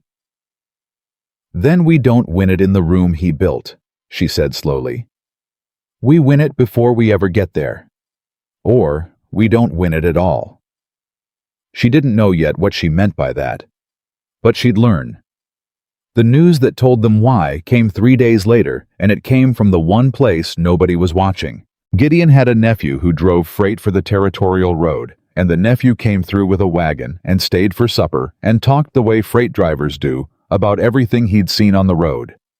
And what he'd seen 2 valleys over was surveyors. Government surveyors and railroad men with them walking the low ground with their instruments and their stakes. "Railroads coming through the basin," the nephew said, mouthful of Clara's bread. "Everybody at the county seat knows it. Coming up from the south needs a water stop every so many miles for the engines. And the only reliable water in 40 miles of this basin," he pointed his fork unknowing at the floor, "is right here under this ranch, That spring of yours. Railroad'll pay a fortune for water rights on a stop. A fortune. The table went quiet. Clara set down her spoon and looked at Dawson, and she watched him arrive where she'd already arrived. That's what changed, she said low. That's why he picked up the saw. 3 years he was patient because the water was just water. Now the railroad's coming and the water's worth a fortune, and he's got to have it before the rails do, or he's got nothing. She turned it over. And a man doesn't get that desperate over a fortune he wants. He gets that desperate over a fortune he needs. Gideon, what do you know about Briggs's money? The old man scratched his jaw. Know he built that mercantile too big for this town. Know he's got a house in the county seat and horses he don't ride. Know he borrowed to do all of it. His eyes sharpened. You think he's leveraged. I think a patient man turned desperate overnight the minute the water got valuable. And I think the only thing that turns a rich man desperate is being poorer than he looks. Clara stood. Briggs doesn't want this water because he's greedy, Dawson. Or not only. He needs to deliver it to somebody bigger than him, and he needs to do it before the summer term ends or the men he owes come collecting. That's why the deadline. That's why the saw. He's not the top of this. He's the middle of it, and the middle's the part that gets crushed. It should have been comforting understanding the enemy. Somehow it wasn't, because a greedy man will stop when the cost gets too high. A desperate man won't.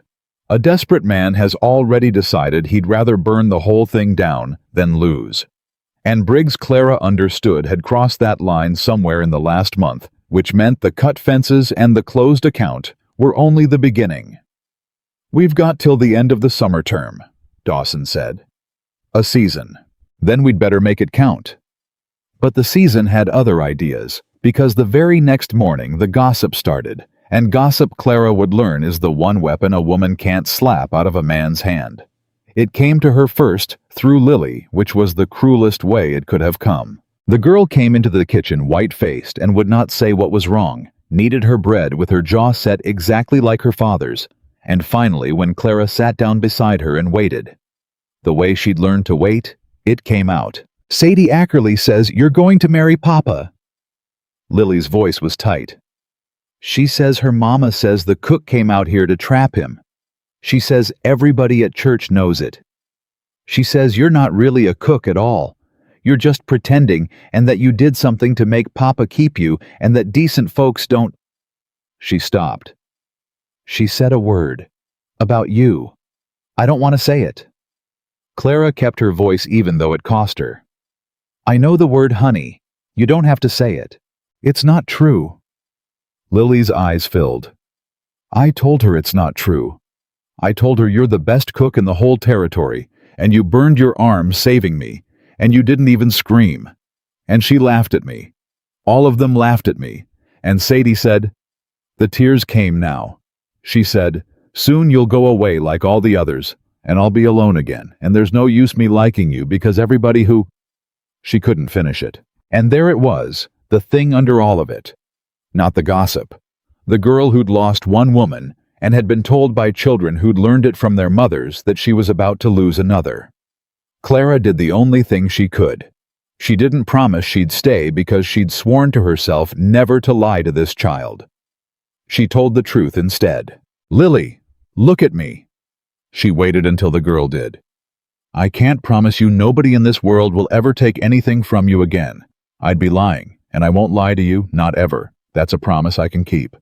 But I can promise you this. Whatever happens with your papa, whatever happens with Briggs, whatever those women say at church, you and me are not about liking each other and hoping. You and me are bread. You understand I taught you to make it, and you can make it now without me standing over you, and that's a thing nobody can take. Not Briggs, not Sadie Ackerley, not the whole town of Thornridge. She took the girl's flower-white hands. They can run me off this ranch, maybe they will, but they can't run the bread out of your hands. That's yours now.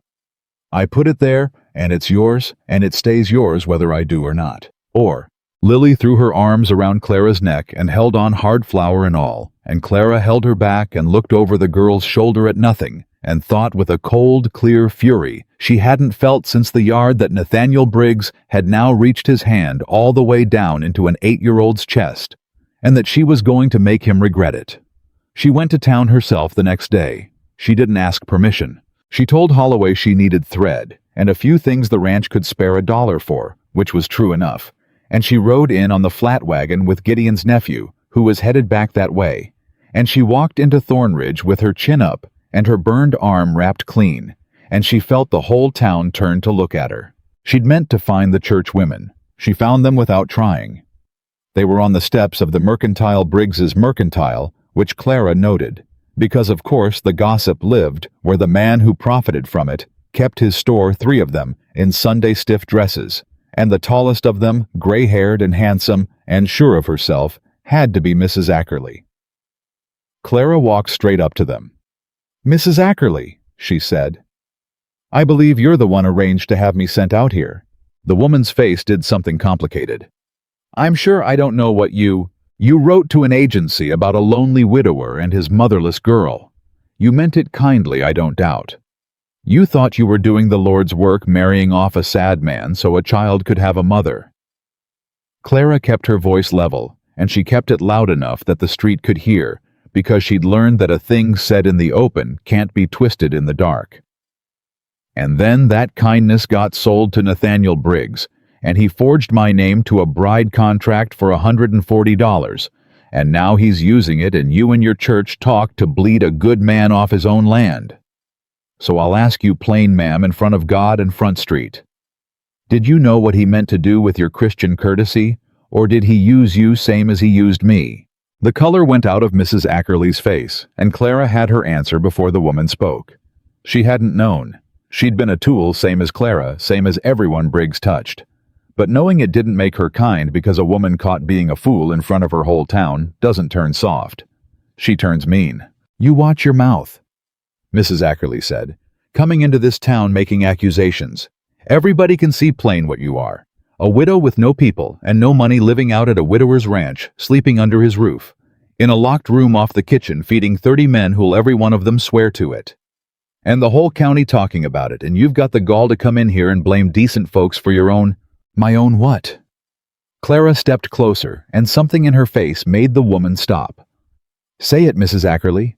Say the word your daughter taught my Lily to say. Say it to my face on these steps, and let's see how Christian it sounds out loud in the daylight." Silence. The whole street had gone still, and Mrs. Ackerley, for all her Sunday certainty, could not make the word come out of her mouth in front of the people who'd have to hear her say it. "That's what I thought," Clara said quietly. "It's an easy word to whisper. It's a hard one to say to a woman's face. You remember that next time you're Sadie's spreading it to a grieving child." And she turned and walked into the Mercantile to buy her thread, because she'd be damned if she'd let them think they'd chased her off, and she bought it with her own $16 worth of dignity and walked back out through them like they weren't there. She'd have made it clean to the wagon if a hand hadn't caught her sleeve in the alley beside the store. Clara spun ready to fight and found herself looking at a woman near her own age, but worn older, thin, hollow-cheeked in a dress that had been fine once and been turned twice since. The woman's eyes darted to the street and back, quick and scared. "You're the Thornridge cook," she whispered. "The one Briggs sent." "Who's asking?" Della Mott. She swallowed. 2 years back, I was the one he sent. The widow from Carson City. You'll have heard of me if you've heard anything." Clara went still. The widow. The first coat of paint on the same rotten wall. "I need to be quick," Della said, "because if my husband sees me talking to you, there'll be the devil to pay, and my husband works for Briggs, which is the whole of what I've got to tell you." Her hands were shaking. "I answered an advertisement, too. Same as you. A ranch cook's position that turned out to be a bride. Only I didn't have your spine. Callahan wouldn't have me, turned me down, drove me back to town himself, and I'd sold everything to come west, and had nowhere to go, and Briggs was right there so helpful, with a room to rent and a man of his who needed a wife." Her mouth twisted. "That's the whole scheme, miss. He sends women out to Callahan knowing Callahan won't take them. And when Callahan sends them back, broke and stranded, Briggs is waiting, and a stranded woman with no people and no money takes what's offered. He's married off 3 of us to his own men that way. Cheap wives, grateful and quiet, tied to him for life. I'm one. There's 2 more. Why are you telling me this? Because you're the first one who fought. Della's eyes filled. You stood on those steps, and you made Ada Ackerley swallow her own word. And I've been dreaming 2 years of somebody doing that, and I never had the sand. And because... She pressed something into Clara's hand, a scrap of paper folded small. That's the same agency address that sent me. Overland Domestic. I kept my letter. I kept it all this time, I don't even know why. Maybe for this. She was already backing away. If it ever comes to a court miss, if it ever comes to somebody swearing under oath that Briggs ran that agency his own self, there's 3 of us he married off with a forged paper. 3 women who'd rather die than say it out loud, on account of we're scared and married and shamed. A breath. But you scare him. I saw his face when they told him what you did today. So maybe if you fight, some of us find the sand to fight next to you. That's all. That's all I came to say. And she was gone around the corner before Clara could answer, leaving nothing but a folded scrap of paper and the first crack of daylight in a room Clara had thought had no doors. She stood in the alley a long moment, looking at the address in her hand, the same false agency, the same forged pattern proof, not of one lie, but of a machine that ran on them. And something in her chest that had been braced for a losing fight began very quietly to unbrace. She thought she'd won her small victory on the steps. She'd won something far larger in the alley, and she didn't fully know it yet. What she did know riding home was that a town like Thornridge doesn't forgive a woman for being right in public, and that the story of her afternoon would reach the ranch before she did, twisted into something she'd never recognize, because that was how Dawson heard it. Not that Clara had faced down the town, but that his cook had made a spectacle on Front Street, accused the leading woman of the county of fraud, and set the whole town to talking louder than ever. Someone rode out and told him a version, and the version wasn't kind, and by the time Clara got back on the flat wagon at dusk, Dawson Callahan was waiting in the yard with a look on his face she hadn't seen since the first morning. You went to town. I did. You went to town and you got into it with Ada Ackerley on the mercantile steps in front of everybody, and now half the county's saying my cook's gone wild, and the other half saying worse. His jaw was tight. I've spent 2 years keeping this ranch out of that town's mouth. 2 years. And you rode in and put us right back in it in an afternoon. Clara climbed down off the wagon slow. She was tired, and her arm hurt, and she'd faced down a town, and this was not the welcome she'd earned. I put us in their mouth, she said. Is that right? You know what I meant. I know exactly what you meant. And here it came, the thing that had been building under everything, the fracture running straight through the middle of what they'd become. You meant that a quiet ranch is a safe ranch, and I made noise. You meant I'd have done better to swallow it. Take the word your neighbors are teaching your daughter. Take the forged contract. Take the whole thing quiet, because quiet is how you've survived 2 years. Her voice rose. You defend me on your porch when it cost you nothing but words. But the minute I defend myself, the minute I make a sound in your precious quiet town, you're out here in the yard looking at me like I'm the trouble. She was shaking now. You don't defend me because I'm right, Dawson. You defend me because I'm useful. Because I feed your men and mind your girl and keep your kitchen, and it's convenient to keep me. The second I'm inconvenient, the second standing up for me costs you something real. You'd fold me up quiet as that contract. It was cruel, and it wasn't fair. And some part of her knew it, even as she said it. But she'd spent her whole life being a useful thing to people who set her down the moment she stopped being useful. And the fear that Dawson was one more of them had been sitting in her chest since the porch, and it came out now with all the force of everything else. Dawson didn't shout back. That was the thing about him. He got quiet instead, quiet and steady, and when he spoke his voice was low. You think that's why? I think, no, you said your piece, now hear mine. He stepped toward her, and there was no anger in it, only a terrible plainness. I've had 100 useful people in my life, Clara. Hands who could rope and ride better than any man in the territory. A cook who fed this place 11 years. A wife who could gentle any horse God made. Useful people, every one, and I buried some and paid some and lost some, and being useful never once made me feel the way I felt watching you walk down off that porch this afternoon knowing you'd gone and faced that town alone. Clara went still. I wasn't angry that you made noise, Dawson said. I was angry that you did it alone.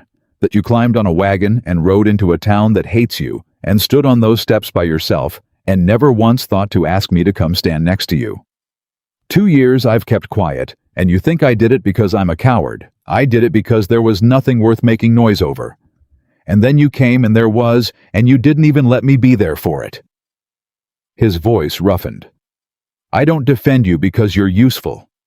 I defend you because, in 36 years, I have never once seen a soul stand as alone as you do and call it strength. And it about kills me, Clara. Because you don't have to anymore. You've got 30 men who'd walk through fire for you, and a girl who cried herself sick over you, and a broke-down stubborn rancher who, he stopped himself. You don't have to stand alone anymore, and it breaks my heart that you don't know it yet. The yard was silent. Somewhere a horse shifted. Clara stood with the thread she'd bought clutched in her good hand and felt the whole armored thing she'd built her life around crack straight down the center.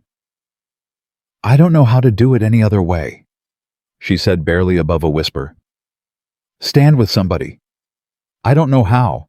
Every time I've leaned on a person, the person went away, or the leaning got used against me. It's safer alone. It's always been safer alone. I know it has. Dawson closed the last of the distance.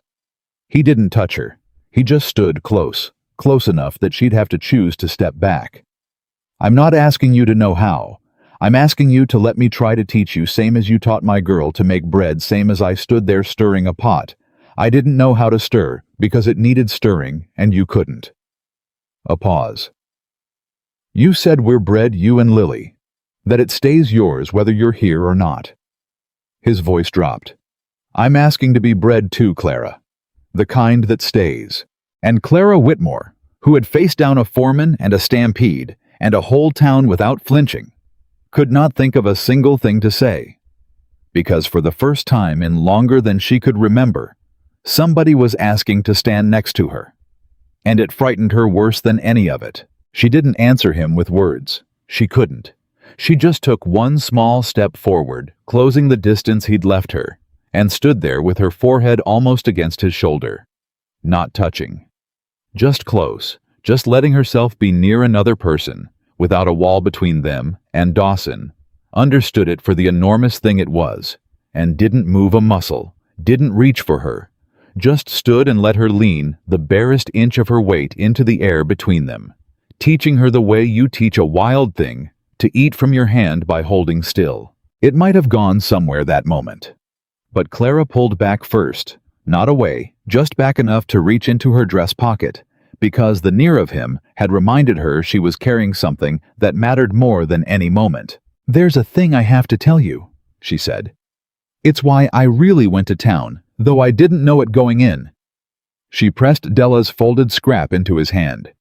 A woman caught me in the alley by the store, Della Mott, the widow from Carson City, the first one Briggs sent out here 2 years back. You turned her down. I remember her. Dawson unfolded the paper. Drove her back myself. She'd nowhere to go. Nowhere but Briggs. Clara watched his face as he read. That's the whole scheme, Dawson. He's not sending these women to marry you. He's sending them knowing you'll say no. And when you send them back broke and stranded, Briggs is standing there with a room to rent and a lonely man on his payroll who needs a wife. He's married off 3 women that way, cheap, grateful, quiet, tied to him for life. Della's one. There's 2 more. Dawson had gone very still. 3 women he brought west on a forged advertisement same as me. And that address in your hand is the same false agency that sent her. She kept her letter 2 years, God knows why. Maybe for this. Clara's voice steadied, and for the first time it carried something that wasn't fear or fury. It carried a plan. You said Briggs built a room with no doors. A forged contract nobody can disprove tried in his brother-in-law's court. But he made it 3 times Dawson. 3 forged contracts. 3 women who could stand up and swear the same agency, the same lie, the same man behind all of it. 1 forged name is his word against ours. 3 forged names is a pattern. And a pattern's a thing even a bought judge can't wave away with a whole town watching. They'd never testify, Dawson said quietly. You said it yourself. Scared, married, shamed. Della's scared. But Della found me in an alley to say it out loud after 2 years of silence because I made Ada Ackerley swallow her word on the mercantile steps. Clara's eyes were bright. You know what she told me? She said I scare him. She said if I fight, maybe some of them find the sand to fight next to me.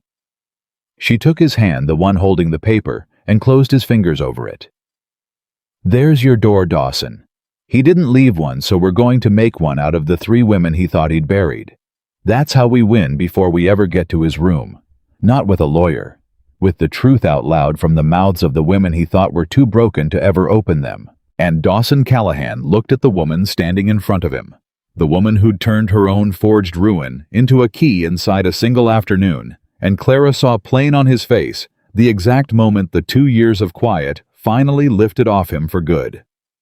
All right, he said, low and certain. All right, we fight. It was the closest either of them had come to a promise, and it lasted about the length of one breath, because Holloway came around the corner of the barn at a dead run, and there was blood on his shirt, and he was shouting before he reached them. Boss, they hit the spring. Dawson turned. What? The spring. Sarah's spring. Holloway pulled up, chest heaving. Somebody rode up there in the night and dumped a dead steer in it. A whole carcass right in the source, 3 days rotting by the smell. Water's fouled top to bottom. We can't drink it, the herd can't drink it, and it'll be weeks before it runs clean. He wiped his face and left a smear of blood across it. And that ain't the worst. Pruitt went up to haul the carcass out, and there was a man waiting. Briggs's man. He put a knife in Pruitt's arm and rode off laughing, said to tell Callahan the water belongs to Mr. Briggs now one way or the other, and he can drink it dead or sell it living. Clara felt the ground tilt. The spring. The one thing Briggs couldn't touch the ground, Dawson had bled his own heart to open, and Briggs had found it anyway, and poisoned it, and put a knife in a man to say so. Pruitt, she said. Where's Pruitt? Bunkhouse. It's his arm he'll keep, but he's lost blood. Holloway looked between them. Boss, they're not waiting for the summer term. They're not waiting for any court. Briggs means to have us on our knees before the rails ever get here. Fouled water, a knifed man, he's done being careful. What do we do? And Dawson Callahan stood in the yard between the woman he'd just asked to stop standing alone, and the foreman with another man's blood on his shirt. And Clara watched him understand that quiet was over, that the 2 years of keeping his head down had ended the moment Briggs decided a fortune was worth a man's blood, and that there was no version of the season ahead where anybody at Thornridge got to be safe and small. Get Pruitt patched, Dawson said. Get every barrel we've got on wagons and up to the county seat for water, 2 men to a wagon armed. And somebody ride for the marshal. His voice was iron. A fouled well's a nuisance. A knifed man's a crime. Briggs finally did a thing the law can't pretend it didn't see, and I aim to make him answer for it in front of every soul in this county before the summer's out. But Clara was already thinking past the marshal, past the water, past all of it, to the thing Briggs kept betting on and losing, that a man like Dawson could be made small enough to fold. And she understood standing there that Briggs had made the one mistake she never would have let him make if she'd been the one holding his cards. He'd made Dawson Callahan angry enough to fight in the open. And a man who fights in the open in front of witnesses, in front of a marshal, in front of a whole town that owes him nothing but is about to owe him the truth. That was a man Briggs, for all his lawyers and his forged names and his careful patience, had no idea how to beat. The war had a shape now, and for the first time since she'd stepped off that stage, Clara Whitmore wasn't afraid of it. She was ready for it. The marshal came, and the marshal was the disappointment Clara had braced herself not to expect and got anyway. He was a tired man named Utley, with a tin star and a careful way of not looking anybody in the eye, and he stood in the yard, turning his hat in his hands, and telling Dawson all the reasons the law's hands were tied. "Pruitt says a man knifed him. I believe him. But Pruitt didn't know the man can't name him, and there's not a soul saw it but Pruitt himself." Utley wouldn't meet Dawson's stare. "And the man's gone. 3 counties gone most like. I can't arrest a description Callahan. As for the spring dumping a carcass in water's a mean thing, but it ain't a hanging thing, and proving whose hand did it is another matter altogether." "You know whose hand did it." "I know what everybody knows. Knowing ain't proving." Utley finally looked up, and there was something almost like shame in it. "Briggs holds paper on half this county marshal's salary included.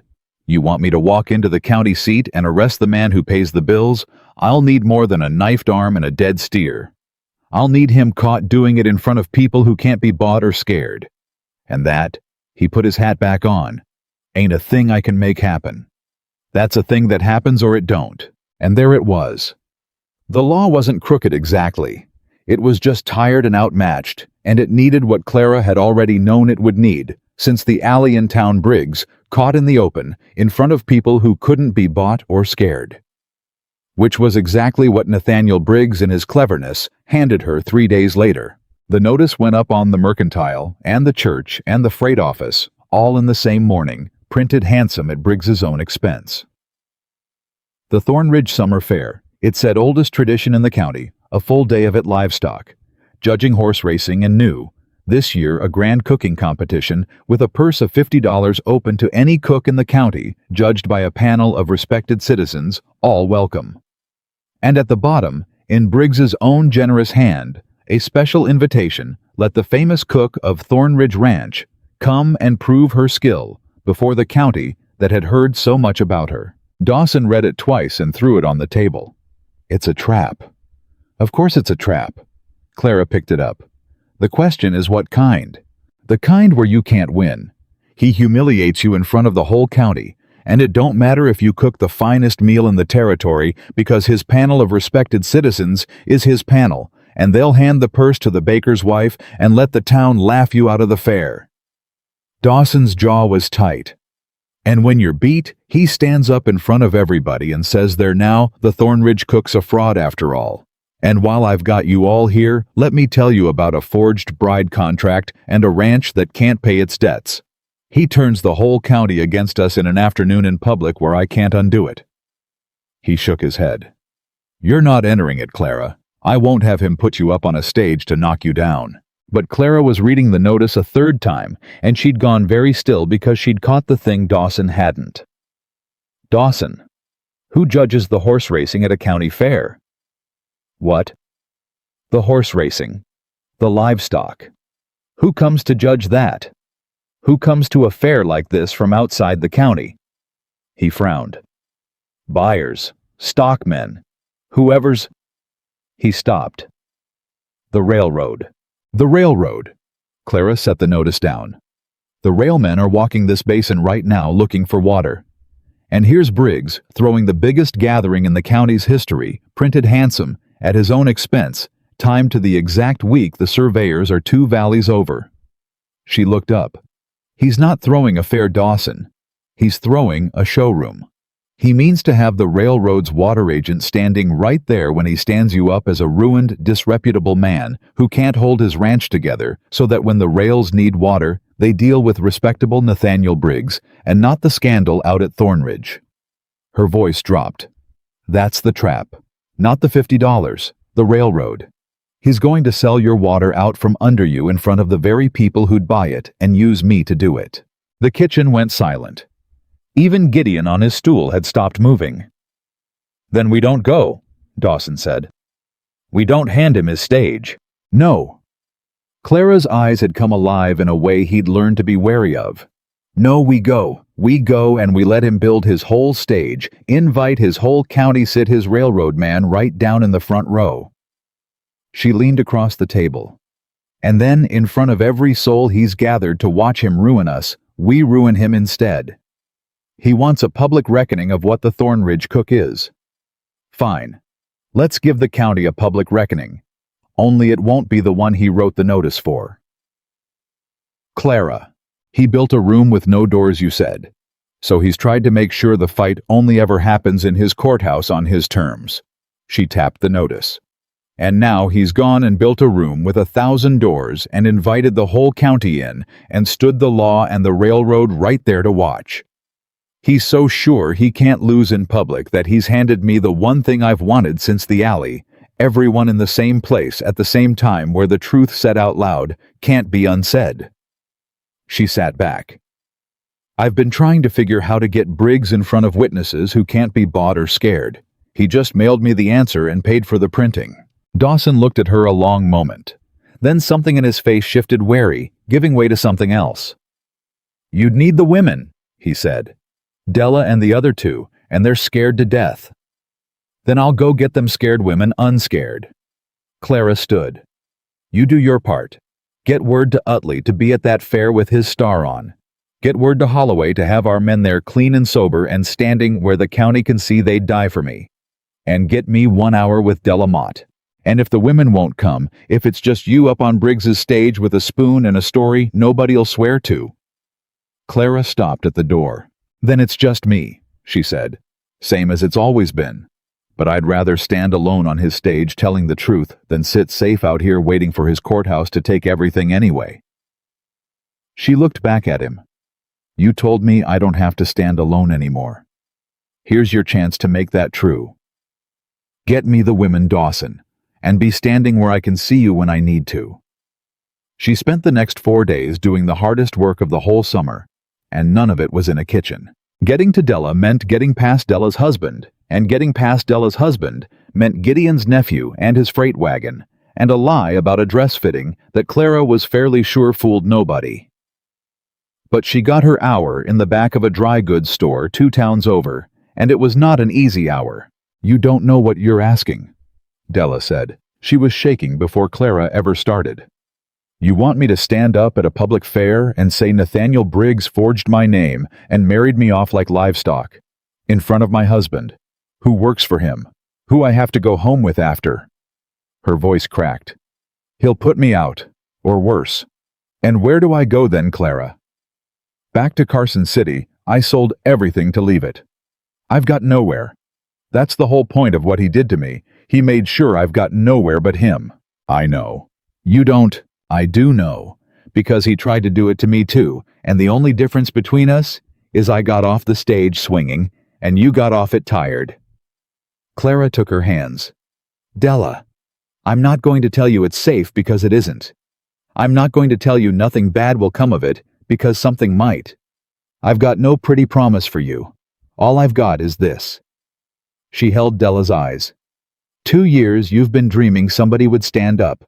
I'm standing up, and I can stand up alone and probably lose, or you can stand next to me and maybe we win. And either way, for the first time since he sent you west, you'd get to be the one doing something to Nathaniel Briggs instead of the one it's done to. A breath. You said I scared him. Come find out what 2 of us does, Della cried.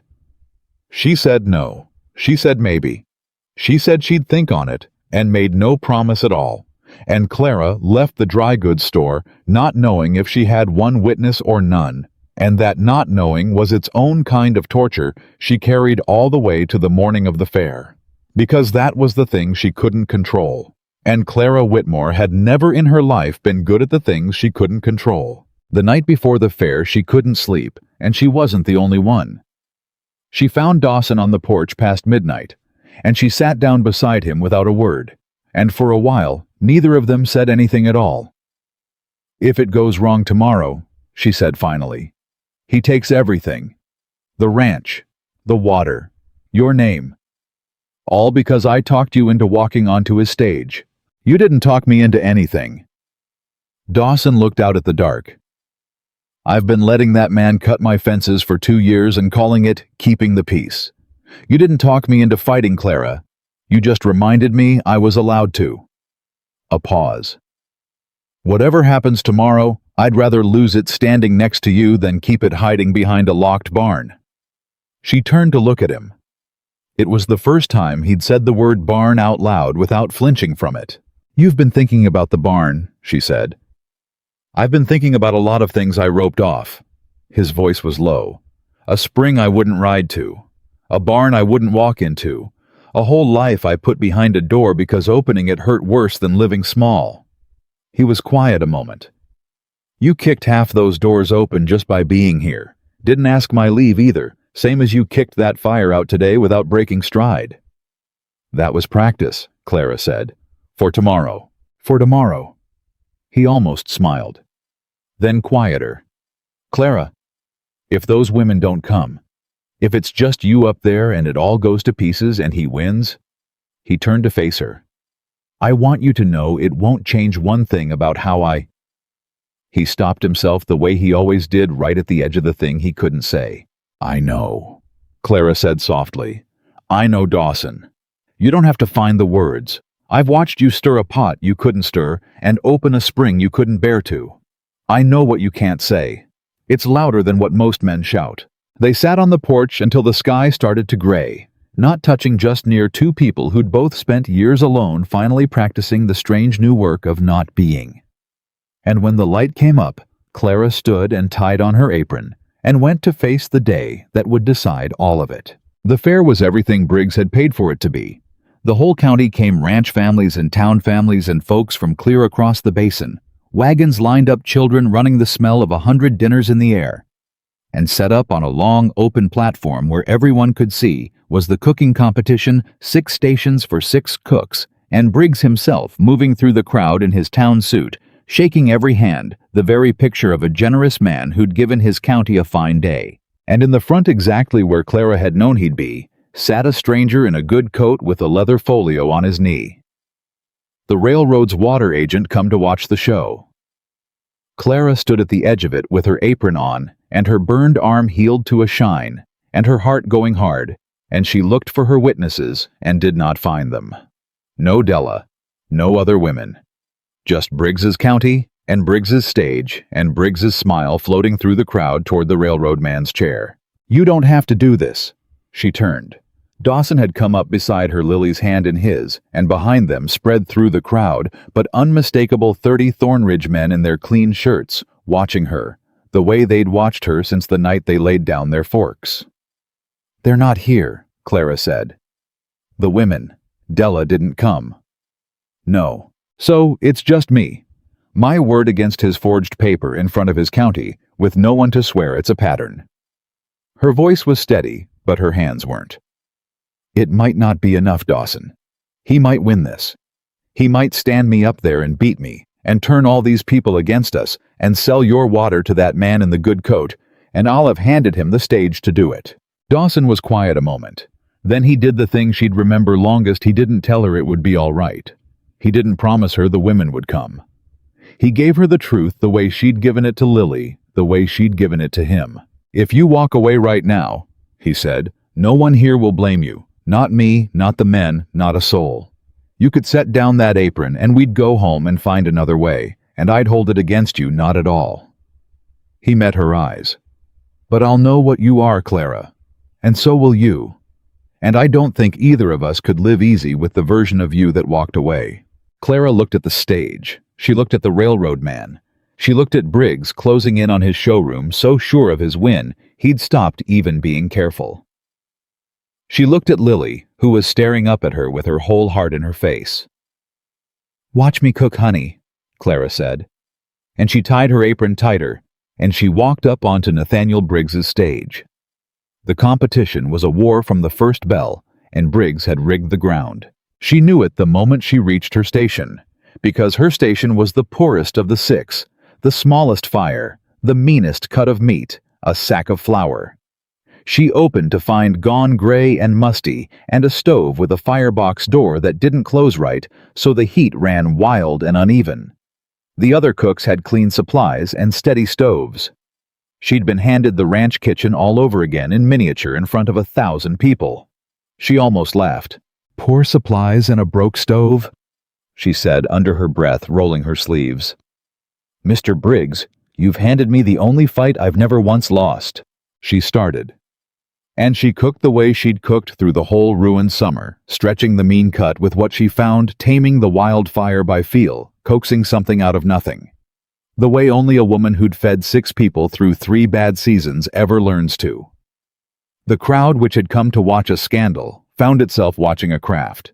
And slowly the laughing quieted, and the leaning in began. That was when the salt turned to ash. She reached for the salt she'd measured into a cup at the start, and tasted it on her finger from long habit before it went in, thank God, because it wasn't salt. It was salt cut with ash gray and gritty, and near enough to fool the eye swapped into her cup while her back was turned. A whole dish ruined if she'd used it. A whole dish and the competition with it. She didn't look up. She didn't accuse. She simply set the fouled cup aside, calm as Sunday, and reached instead for the little tin of seasonings she'd brought from her own kitchen, and never once let out of her sight, because a woman who's had her ingredients sabotaged all summer does not ever trust the salt somebody else set out. Across the platform, she caught Briggs watching her, and she caught the exact moment his smile flickered when he saw the ash go into the scrap pail instead of the pot. "Nice try," she said too low for anyone but the wind. "I've been eating your ash all summer. I know the taste." The oven fire came next. The firebox that didn't close right ran hot and hotter, and then a rag left too near the door. Left there, she'd swear to her dying day, not fallen, caught, and flame licked up the side of the station with a whoosh that sent the front row back in their chairs and drew a scream from somewhere in the crowd. Half a competition would have panicked. Half a competition would have run. Clara grabbed the wet cloth from her own bowl, slapped the flame dead in 3 hard strokes, kicked the firebox door shut with her heel, and never once stopped stirring the pot in her other hand. The crowd made a sound she'd never forget. A low roar, the sound of 1,000 people deciding all at once whose side they were on. "She's cooking through a fire," somebody shouted. "Look at her. She's cooking right through it." And she was. But Briggs wasn't done, because a man who's rigged a station rigs it more than one way, and the last of it came for the one thing Clara couldn't cook without her time. The bell that marked the halves rang early. She heard it, and she knew it was wrong. Knew it in her bones the way she knew ash from salt, because she'd been counting the minutes in her head the whole while, the way she counted everything. Somebody had told the bell ringer to shave her a quarter hour to have her called to plate before her dish was done to serve the judges a thing half-cooked and let the county watch her fail at the finish. Half a cook would have plated raw and prayed. Clara pulled the dish off the wildfire, and instead of fighting the broke stove she used, it jammed the firebox door open with her spoon handle, let the thing blaze up hot as a forge, and finished in a hard fast. Sear. What a proper fire would have done, slow her hands moving so quick the front row leaned in to watch. She beat the stolen quarter hour by cooking a way no sane cook ever would, because a sane cook had never spent a summer making do with everything broken, and she wasn't alone doing it. Because down at the front, unbidden, a small figure had climbed up onto the edge of the platform, Lily Flower already on her good fair dress, holding up Clara's own tin of seasonings that Clara had left at the platform's edge, holding it up where Clara could reach it without breaking stride.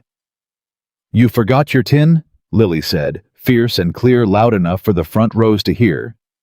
"You always say, never trust the salt somebody else sets out." The crowd laughed a warm laugh this time, a laugh on Clara's side, and Clara took the tin from the girl's hands, and for half a second, the two of them were just a woman and a child, cooking together the way they had all summer in front of the whole county, and it did more to answer Briggs's whispered filth than any speech could have. Nobody watching a child hand that woman her seasonings proud as could be was going to believe a word about what went on at Thornridge Ranch. She plated her dish with the smoke still hanging over her station, and it was not fancy, and it was not what the baker's wife 2 stations down had made with her clean fire and her good flour. But it was cooked by a woman who'd just beaten sabotage and ash and open flame without dropping her spoon, and every soul at that fair had watched her do it, and the judging when it came almost didn't matter. Almost, because Briggs still had his panel, and his panel did exactly what Dawson had said they'd do, passed her over, murmured about presentation, and handed the $50 purse to the baker's wife with the clean stove. A ripple of boos went through the crowd. Briggs stepped up onto the platform, all gracious, raising his hands for quiet, and Clara understood that this was it. This was the moment the stage cleared, and the county gathered, and the railroad man watching the moment Briggs had built the whole day to reach. "Now, now," Briggs called out, warm as a preacher. "A fine showing by all, and a special thanks to the cook from Thornridge Ranch, who gave us all quite a show." A few laughs, cruel ones, from his planted friends. "Though I confess, while we're all gathered friends and neighbors, there's a matter I feel a duty to raise, concerning that very ranch, and the arrangements out there that decent folks have wondered about." He turned, spreading his hands to the county. "I hold a contract signed by that woman's own hand." "He does hold a contract," Clara said. She said it loud and clear, and it cut across his voice and stopped him cold because she'd stepped forward instead of shrinking back. And a man's speech only works if the person he's aiming it at plays the part of the accused. "He holds a contract," Clara said again to the whole county, now turning so they could all see her, "with my name forged at the bottom, in a hand I've never once written in my life. He'll tell you I signed away $140 to be delivered to Dawson Callahan like a parcel. I never signed a thing. Nathaniel Briggs forged my name, same as he's forged it before on women you all know." "That is slander," Briggs started. "Della Mott," Clara called out. "The widow from Carson City. 2 years back, Briggs sent her to Thornridge on a forged advertisement, same as me. When Callahan sent her home honest, Briggs married her off to one of his own men, and he's done it 3 times, to 3 women, all brought west on the same forged lie out of the same false agency that don't exist." Her voice rang now. "I've got the letters. Same address, same forged hand. It's not a contract, friends. It's a pattern. And a pattern's got a name, and the name is fraud, and the man who ran it is standing on this platform asking you to trust him with your county's water." The crowd was dead silent now. Briggs's smile had gone rigid. "You've got no proof but your own wild talk," he said. "One woman's story and a scrap of paper. Where's this Della Mott then? Where's these 3 women? Convenient, they're not here to say it themselves." He turned back to the crowd, rallying. "You see, friends, accusations. Nothing but accusations from a woman with everything to gain. I'm here." The voice came from the back of the crowd, thin and shaking and clear, and the whole county turned toward it, and there, pale, terrified, and standing anyway, was Della Mott. She came forward through the parting crowd, and behind her came another woman Clara had never seen, and behind that one a third, and Clara felt her throat close because she'd asked for one and been given none, and now there were 3 women walking up toward Briggs's stage in front of the whole county with their chins up and their hands shaking. "I'm Della Mott," Della said, reaching the platform, her voice gaining as she went. "And every word she said is true. He sent me west on a forged letter. He married me off to his man Coombs when I had nowhere left to go, and I've been ashamed 2 years to say it." She turned to face the crowd, and the tears were running now, but her voice held, "But I'm done being ashamed of a thing that man did to me. There's my husband there, look at him. Ask him who arranged it. Ask him whose idea it was." "It's true," said the second woman. "He did it to me. Nash Hollis's wife. He forged my name too." "And mine," said the third. 3 women, 3 names, and the pattern Clara had promised standing in the flesh in front of a county that could not unhear it. And that was the moment the day turned all the way over, because the railroad man in the good coat stood up from his chair in the front row, tucked his leather folio under his arm, and spoke for the first time all afternoon. "Mr. Briggs," he said loud enough to carry, "I came to this county to discuss water rights on behalf of the Pacific Central. I'll say this once in front of everyone, so there's no confusion later." He looked Briggs up and down with plain contempt. "The Pacific Central does not do business with men under a cloud of fraud. We cannot build a line on titles a court might unwind, or hand a fortune to a man, 3 women just accused of forgery, in front of 100 witnesses. Whatever arrangement you imagined we'd reach here today," he shook his head, "is off. I'll be dealing with the lawful holder of that water, and it won't be you." He walked out. The whole county watched him go, and Nathaniel Briggs stood alone on the platform he'd built, watching his fortune walk out the gate on 2 good legs, And Clara saw the exact instant the ground gave way beneath a man who'd been leveraged to the eyes and had just publicly in front of everyone he owed, lost the one thing that was going to save him. But even then, even ruined. Briggs had one card left, and he played it the way desperate men play their last card, wild and mean, and aimed at the softest target he could find. "You want to talk about that ranch?" he snarled, wheeling on the crowd, all the warmth gone now. "Fine. Let's talk about it. Let's talk about a widower who lets an unmarried woman live under his roof, who lets her raise his motherless child, who parades her at a public fair. You leave the child out of your mouth." It wasn't Clara who said it. It wasn't Dawson. It was Ada Ackerley. The gray-haired woman came forward out of the crowd, stiff-backed and furious, and Clara understood in a flash that a woman shamed for being a fool has exactly two roads. She can stay mean, or she can decide to stop being the fool. And Ada Ackerley, faced with the man who'd used her Christian kindness to run a forgery ring, had chosen at last the second road. "I wrote that agency," Ada said to the whole county, her voice cracking with a shame she was finally spending in the open. "I wrote it in good faith, wanting to help a grieving family. And this man," she pointed at Briggs, her hand shaking, "took my good faith and my church's good name and turned it into a fraud. He ran for 2 years using me, using all of us to do his dirty work while we thought we were doing the Lord's. I helped him. God forgive me, I helped him, and I taught my own daughter to whisper filth about an honest woman who burned her own arm saving that man's child." She turned to Clara, and her eyes were streaming. "I owe you an apology. I'll be a long time paying Mrs. Whitmore. And I aim to start it right here in front of everyone, so it's as public as the harm was." The crowd had turned into something Briggs could no longer steer.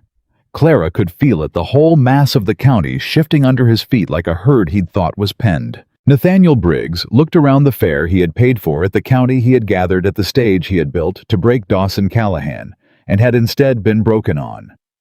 And for the first time since Clara had laid eyes on him, the smooth, handsome face that had never once been told no had nothing left underneath it at all. He had one place left to turn, and everyone knew where it was before he turned there.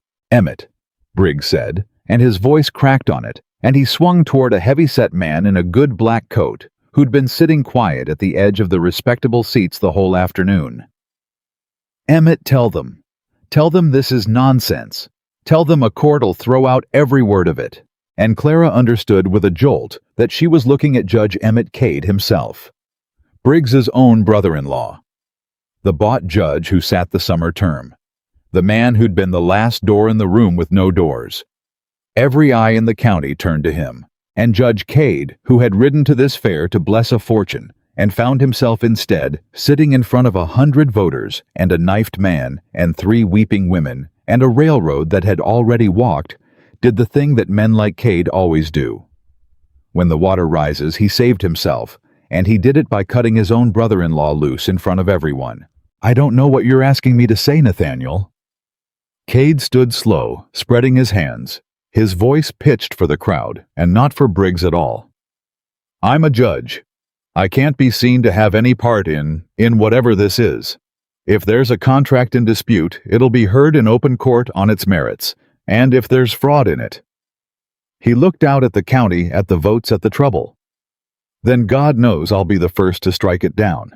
I've got no interest in any man's private schemes. I never did." He was already stepping back into the crowd, putting bodies between himself and the ruined man on the stage. "Any suggestion otherwise is slander, and I'll thank folks to remember I said so right here in front of everyone." It was a betrayal so bald, the crowd actually gasped at it, and it finished Briggs more surely than any accusation could have, because the county had just watched his own last ally shove him off the ledge to keep from falling with him. There would be no friendly courtroom now.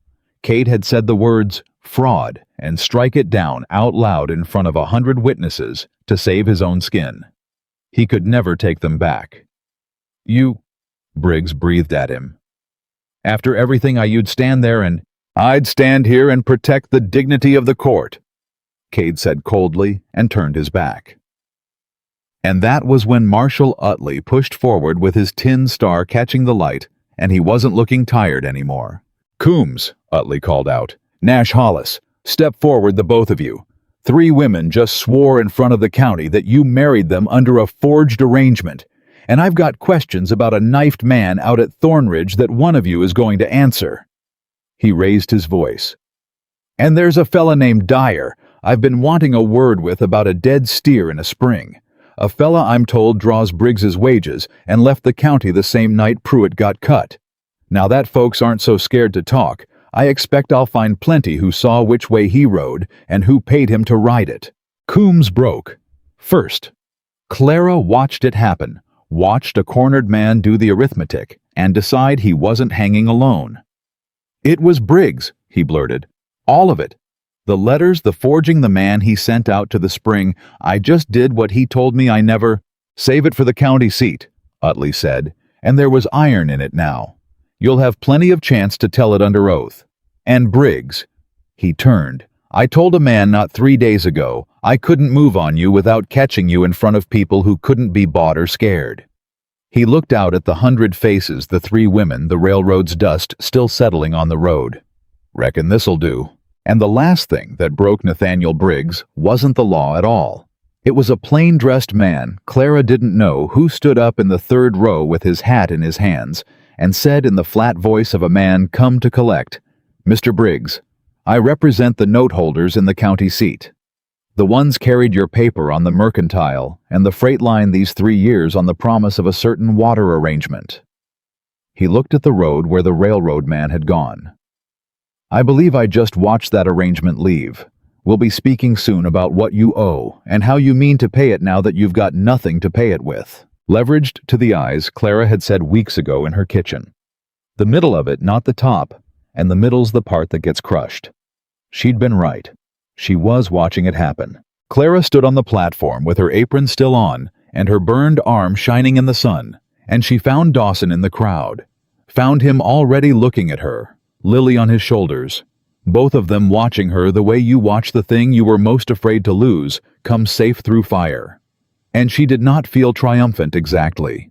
She felt something quieter and far larger than triumph. She felt for the first time in her whole running life like a woman standing on solid ground. Solid ground. Clara would learn is not a thing a person arrives at all at once.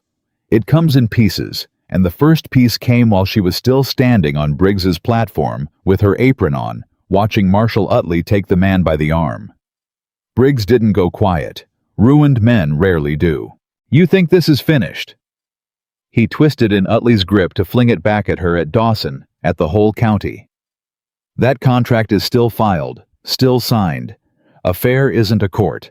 None of your weeping women mean a thing until a judge says so, and I'll fight every tattooer." "You'll fight it from a cell," said the note holder from the 3rd row, mild as ever, falling into step beside Utley. "With no money for a lawyer, no water to sell, and a brother-in-law who just disowned you in front of 100 witnesses. I've buried richer men than you'll be by Christmas, Mr. Briggs. Do save your fighting for the creditors. We're a great deal more patient than any judge."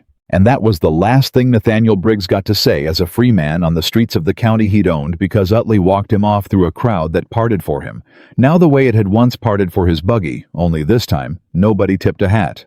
Clara came down off the platform on legs that didn't feel like hers, and Dawson was there, and Lily hit her at a dead run and wrapped both arms around her waist, flowers still on her fair dress.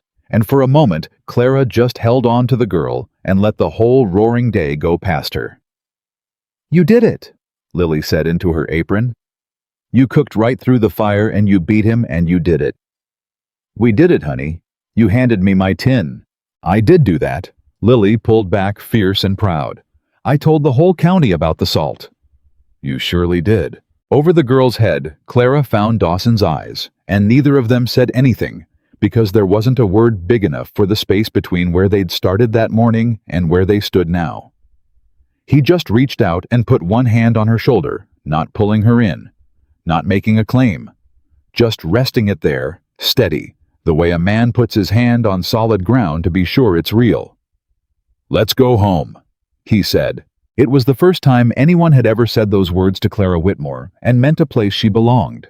The legal end of it took the rest of the summer to grind out, and Clara learned more about courts in those weeks than she'd ever wanted to. Briggs fought because a drowning man grabs at everything. But a man fights poorly with no money and no friends, and Briggs had spent the last of both in a single afternoon. The forged contract died first. Judge Cade, who'd sworn in front of the county he'd strike down any fraud, could hardly do otherwise once the case reached him, not with the whole basin watching to see if he'd meant it.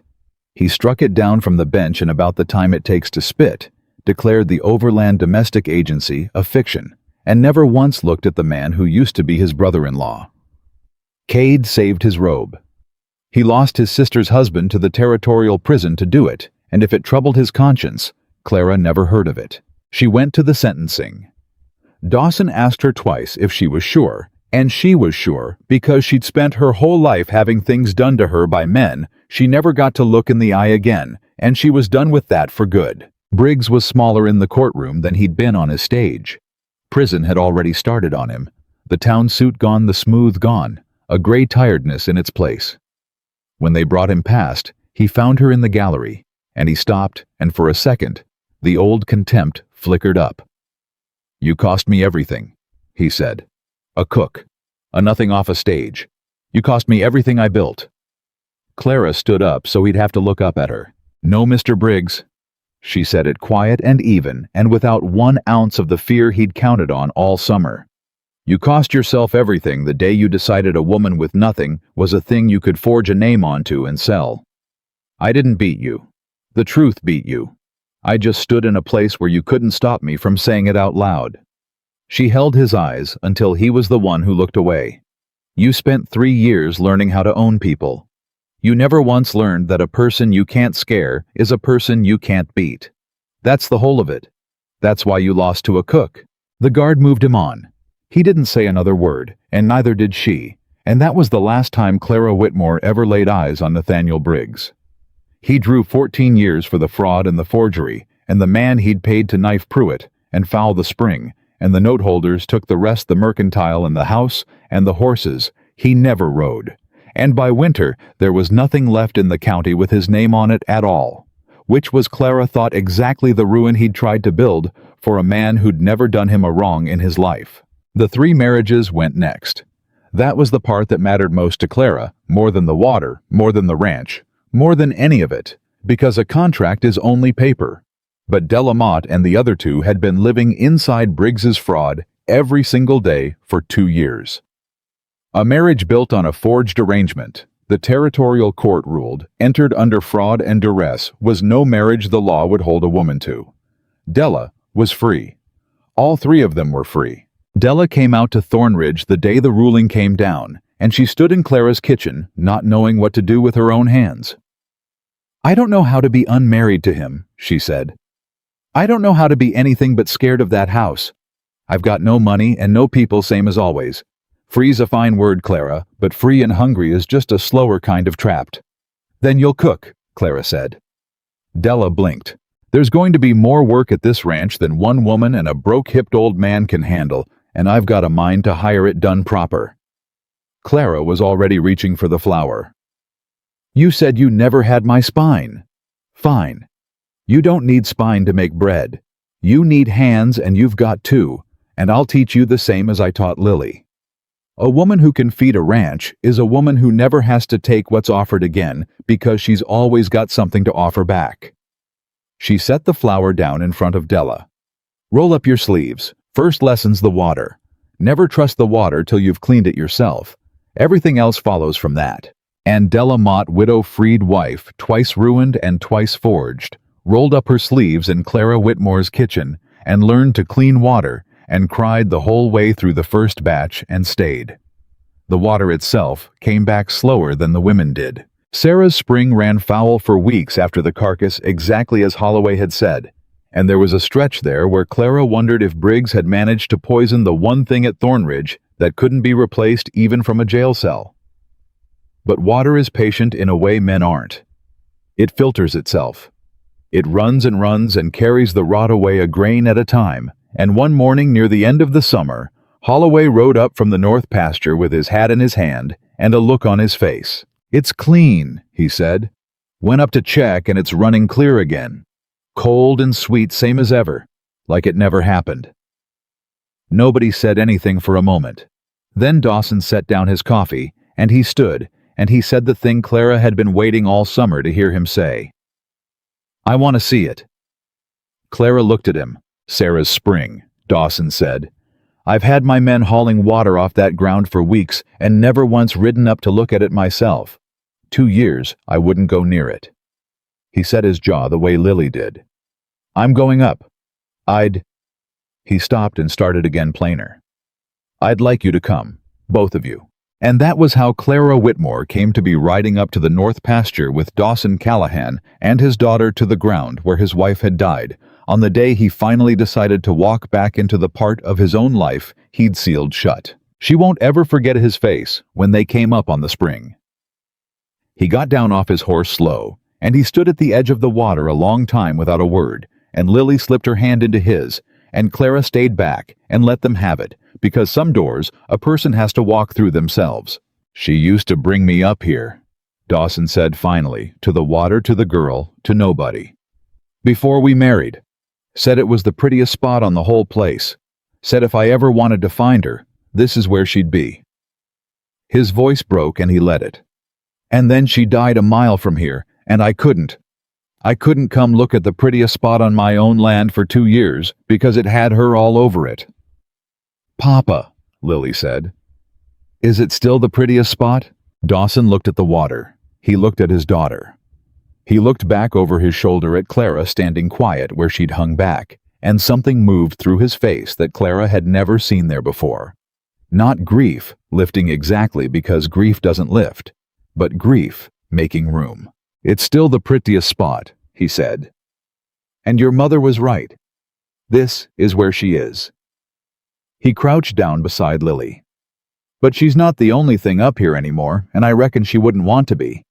She wasn't the kind to want a man to stop living. Drove her crazy, people who stopped living." He almost laughed. "I stopped living, Lily. 2 whole years. And I don't think I even noticed till somebody walked into my kitchen and started it back up without asking." Clara's throat closed. "Come here," Dawson said to her, not a command. A door held open.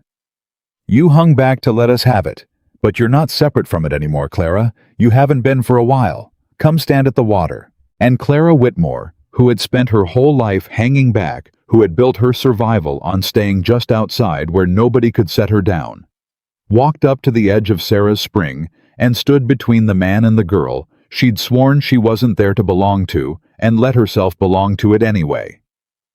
The ring came a week after that, and it near undid her. She'd told the story once in a bad moment, standing in the dust with the forged contract in her hands, how she'd sold her mother's wedding ring in Sacramento for $16 to buy the fare that brought her into Briggs's trap. She'd said it as a wound, and then she'd never spoken of it again, because there was no use grieving a ring you'd never see again to a man who couldn't get it back. Except Dawson Callahan was a stubborn man. She'd said so herself. He'd written to Sacramento. He'd found the man who bought pawned things off desperate travelers, and it turned out the man kept a ledger and the ring, a thin gold band worn near through on one side. Nothing valuable, nothing anybody would want, but the woman it belonged to was still in a drawer because nobody had wanted it. $16 had bought it off Clara. It cost Dawson a good deal more than $16 to get it back and shipped, and Clara found this out only later because he'd never once have told her. He gave it to her at the kitchen table. No ceremony, just set a small paper packet down beside her while she was kneading and said, "This is yours. It was always yours. Briggs took a lot of things from you with that scheme, and I couldn't get most of them back. But I could get this." Clara opened the packet, and there was her mother's ring, and she had to put both flower-white hands flat on the table to keep from falling into it. "Dawson," it was all she could get out. "Dawson, how did you—" "Doesn't matter how. It matters to me. It was in a drawer in Sacramento. Nobody wanted it." He said it gruff, the way he said everything that cost him. "It's not worth anything, Clara. That's the thing about it. Nobody in the whole world would give you $1 for it, and it's the most valuable thing you ever owned because it was your mother's, and you sold it to survive. And no woman should ever have to sell the last of her mother to survive. His voice roughened. So it's back. That's all. It's back where it belongs. And it's yours. And I want to be real clear about one thing. He met her eyes. That is not a proposal. I didn't get you your own dead mother's ring back to slide some meaning onto it. It's yours. It was stolen, and now it's not. That's the whole of what it is. I won't have you thinking I bought your feelings with a thing that was already yours. And that was the moment Clara Whitmore understood all the way down the difference between the man who'd forged her name onto a $140 contract and the man sitting across her kitchen table refusing to attach a single string to the return of a $16 ring. You know what the difference is between you and Briggs, she said when she could talk. Tell me. He put a price on me and forged my name to it.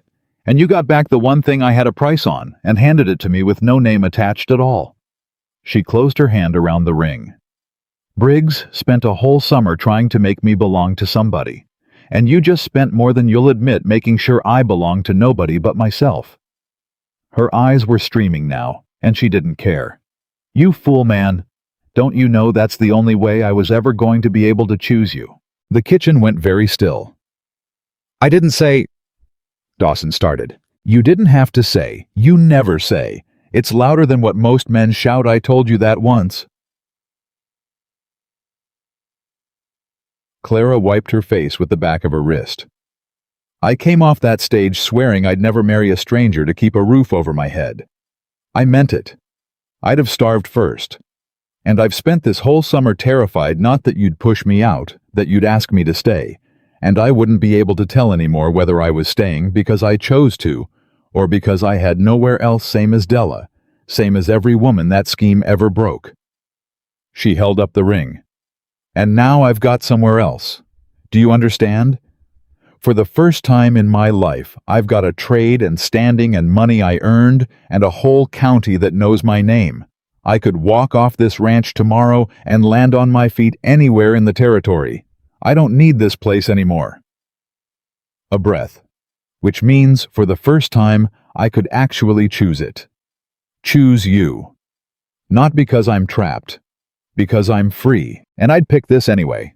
Dawson Callahan, who had not said the words at the porch or the spring or anywhere else all summer, finally said them low and rough and plain. Then stay, he said. Not the cook off the stage with nowhere to go, the woman who could go anywhere and picks here. Stay, Clara. I'm not asking you to belong to me. I'm asking you to belong with me. There's a difference, and you taught it to me your own self. I know there is. Clara reached across the table and took his hand, flower and all. I've been learning it all summer. She didn't say yes with a word. She'd learned that from him too. She just held on and didn't let go, and that was answer enough for both of them. There was still the barn. She hadn't forgotten it. The one door Dawson had never opened, the one Lily had trailed off from naming that first afternoon over the bread. He'd ridden to the spring. He'd let his men drink from it, stood at its edge, with his daughter made room in himself for the ground where Sarah loved to go. But the barn was different. The barn was where Sarah had worked, where she kept her horses, where the gentling happened that got her killed, and in 2 years, Dawson Callahan had not once set foot inside it. Holloway ran it. The hands worked it. The boss walked around it like it wasn't there. It was Lily who forced it in the end, the way children force the things grown people can't. A mare foaled that autumn, and the foal came wrong, and by some grace lived a leggy, half-wild thing that nobody could get near, that struck and bit, and would let no hand touch it. And Lily, who had her mother in her, whether Dawson liked it or not, fell in love with it, and started slipping into the barn to sit with it. And one evening, she came to the supper table and said, plain as anything, the colt won't let anybody gentle her. Jack says she might have to be sold rough or put down. She looked at her father. Mama could have gentled her. You could gentle her, Papa. You used to. I remember a little. The table went quiet. Clara watched Dawson's hands go still on his fork. I don't gentle horses anymore, Lily. Why not? And there it was, the child's question, with no good answer, sitting in the middle of the table, where a grown man couldn't step around it. Dawson didn't answer that night, but Clara found him the next morning standing in the yard, looking at the barn door, and she came and stood beside him, and she didn't say a word, because she'd learned by now that you don't chase a scared thing, you do your work, and you leave the door open, and you let it come to you if it's going to come at all. "She's in there," Dawson said finally. "The Colt. And my wife's all over that barn. Her tools on the wall. Her handwriting on the feed bins. 2 years I couldn't—" He stopped. "And now there's a half-wild thing in there that nobody can reach, that's going to be sold rough or put down. And the only 2 people who could ever gentle a horse like that on this ranch are a dead woman and a man too much a coward to walk through a door." "You're not a coward, Dawson. You keep telling me that, because you keep proving it and not believing it." Clara turned to him. "You walked into a stampede. You opened the spring. You stood up to Briggs in front of the whole county. You are the least cowardly man I ever met about everything except the one thing." She put her hand on his arm. "And I'm not going to tell you to go in there. Same as you never once told me to sit down when I couldn't stop running.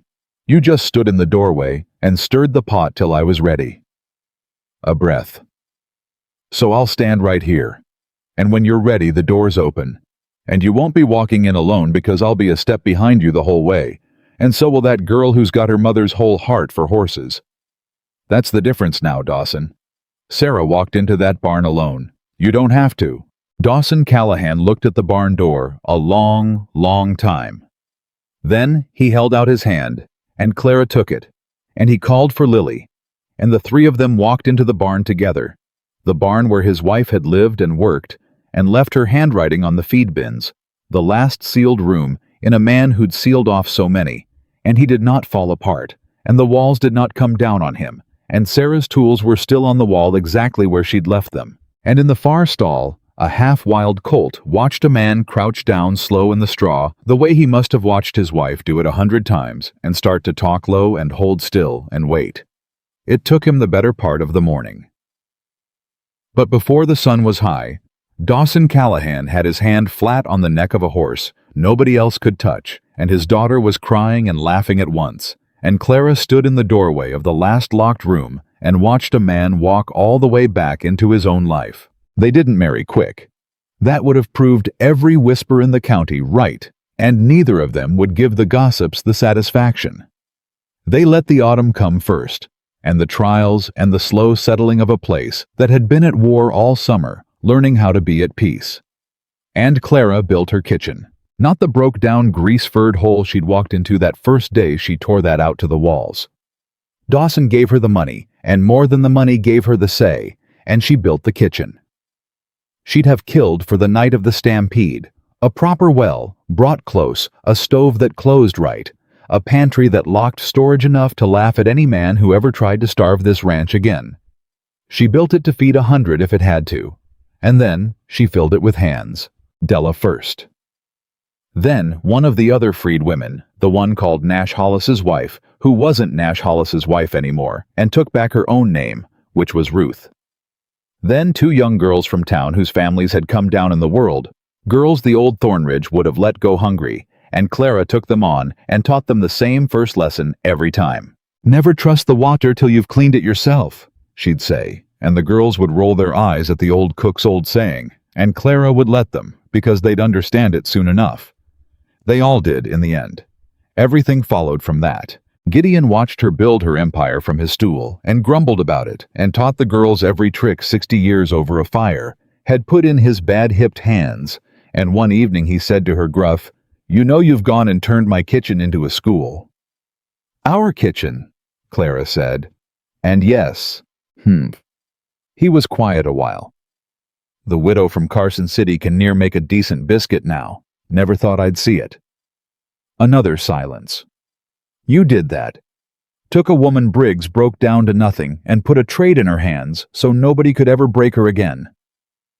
He looked at Clara with his pale old eyes. "That's the thing you do, ain't it? It's not the cooking. The cooking's just how you get in the door. The thing you do is put something in a person's hands that can't be taken. You taught me half of it, old man.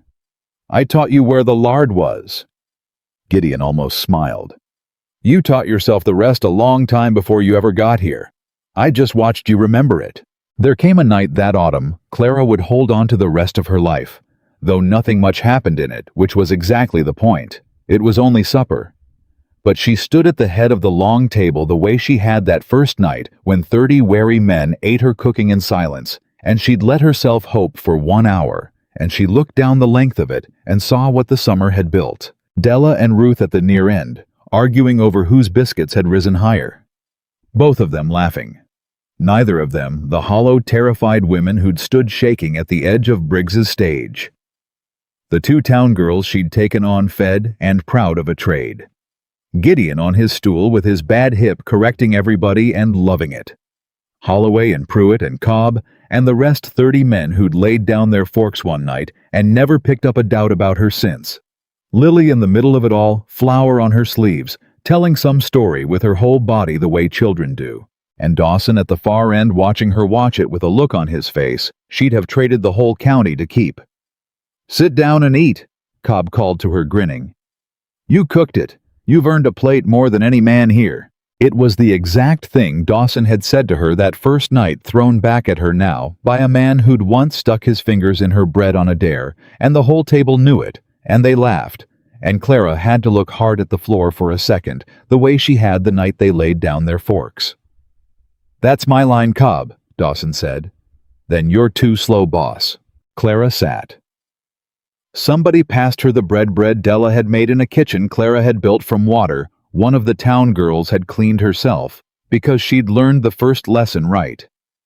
And Clara Whitmore, who had come to this ranch with nothing but a broken heel and a forged future, ate supper at a table full of people who were hers now, not one of whom anybody had sent, not one of whom could ever be taken, and understood that this, not the ranch, not the water, not the man. Though she loved the man, this crowded, laughing, unbreakable table was the thing she'd been building all along without knowing its name. Found. That was the word. Every soul at it had been lost or broken or thrown away by somebody, and they'd found each other, and Clara had done the finding. The water made Thornridge rich in the end, though not the way Briggs had dreamed of getting rich. The railroad came to Dawson this time hat in hand, because he was the lawful holder, and the whole basin knew it. And they offered him a fortune for the water rights, a fortune of the kind that turns a man's head. And Clara watched him turn it over for 3 days before he gave them his answer, and his answer was the thing that told her more about who he was than the stampede or the spring or the ring. "I won't sell you the water," Dawson told the railroad man. "I'll lease it. Fair price renewed every 10 years, and there's conditions." He laid them out plain. The town of Thornridge draws from that line free forever.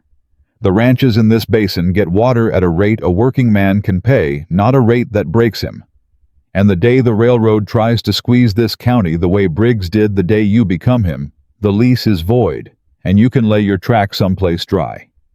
He sat back. Briggs wanted to own this water, so he could own everybody who needed it. I've had a summer of watching what that does to people. I'll not be the next Briggs.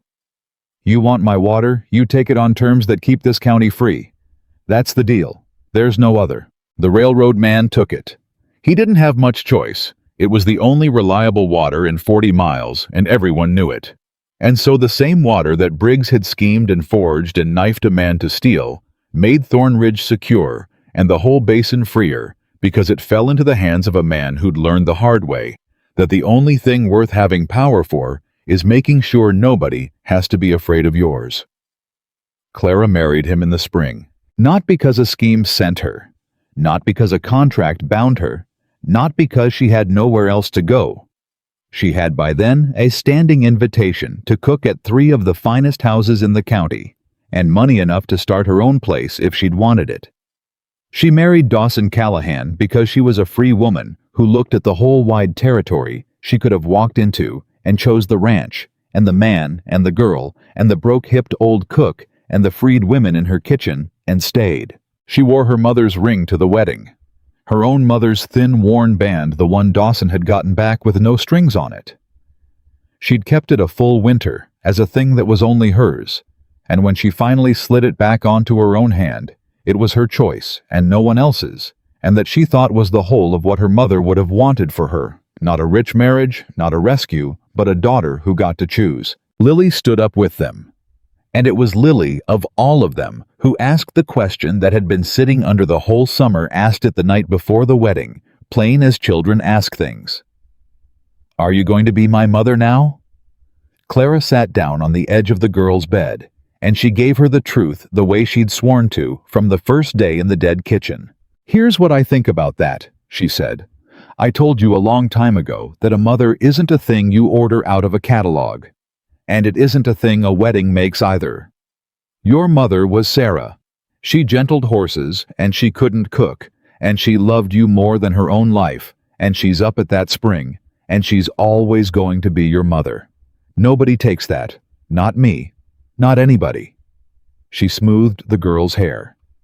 "But there's more than one way to love a child. And I've loved you since about the second day when you handed me that second cup of clean water and set your doll on the windowsill so it wouldn't get wet. I'm not going to replace your mother, honey. I'm going to be the one who's here, who teaches you bread and stays and never lies to you, not once, not ever. You can call that whatever you want to call it. You can call me Clara, or you can call me something else whenever you're ready and not one day before. That's yours to choose. Same as everything ought to be." Lily was quiet a long time. "I think," she said finally, "I'll call you Clara for now, and maybe something else later, when I'm ready." "That's exactly right." Clara kissed her forehead. "You take all the time you need. I'll be here for every bit of it." And Lily, who had lost one woman and been told by cruel children she was about to lose another, fell asleep that night, knowing the second one was staying. And that was the twist. Briggs never could have schemed against, because you can forge a name and foul a spring and buy a judge. But you cannot fake the thing that makes a scared child sleep easy, and Clara Whitmore had built the whole summer out of nothing else. It was a full year. On the next summer, the anniversary, near enough of the day, Clara stepped off that stage that Dawson found her at the kitchen table late after the girls had gone, and the men were fed going over the ranch accounts in her own hand, because somewhere in the last year, she'd taken over more than the kitchen. "You run half this ranch now," he said, sitting down across from her. "You know that. The kitchen, the household books, the hiring, the town's whole opinion of us, which you turned around single-handed. Holloway asks your say on things before he asks mine half the time. Somebody's got to keep you all fed and honest. I'm not complaining." He watched her a moment. "You remember that first morning, in the yard? You told me you didn't come here to be owned or broken. You came to work. I remember. So I've got a question I've been meaning to ask a year now." He leaned back. "What are you, Clara Callahan, a year on? All of it settled. The trials done, Briggs in the territorial prison, the ranch safe, the water flowing, the county calling you the finest cook in the basin, and the sharpest business head besides. You could be anything you wanted. So what are you—" Clara set down her pen. She thought about it, really thought the way she thought about everything. "Still the cook," she said. "That's the funny thing. After all of it, the trials, the ranch, the money, the standing, I'm still exactly what I said I was that first day in the yard. Still the cook." A pause, and then the rest of it quiet and certain. "Just not the one anybody can push out anymore." Dawson nodded slow.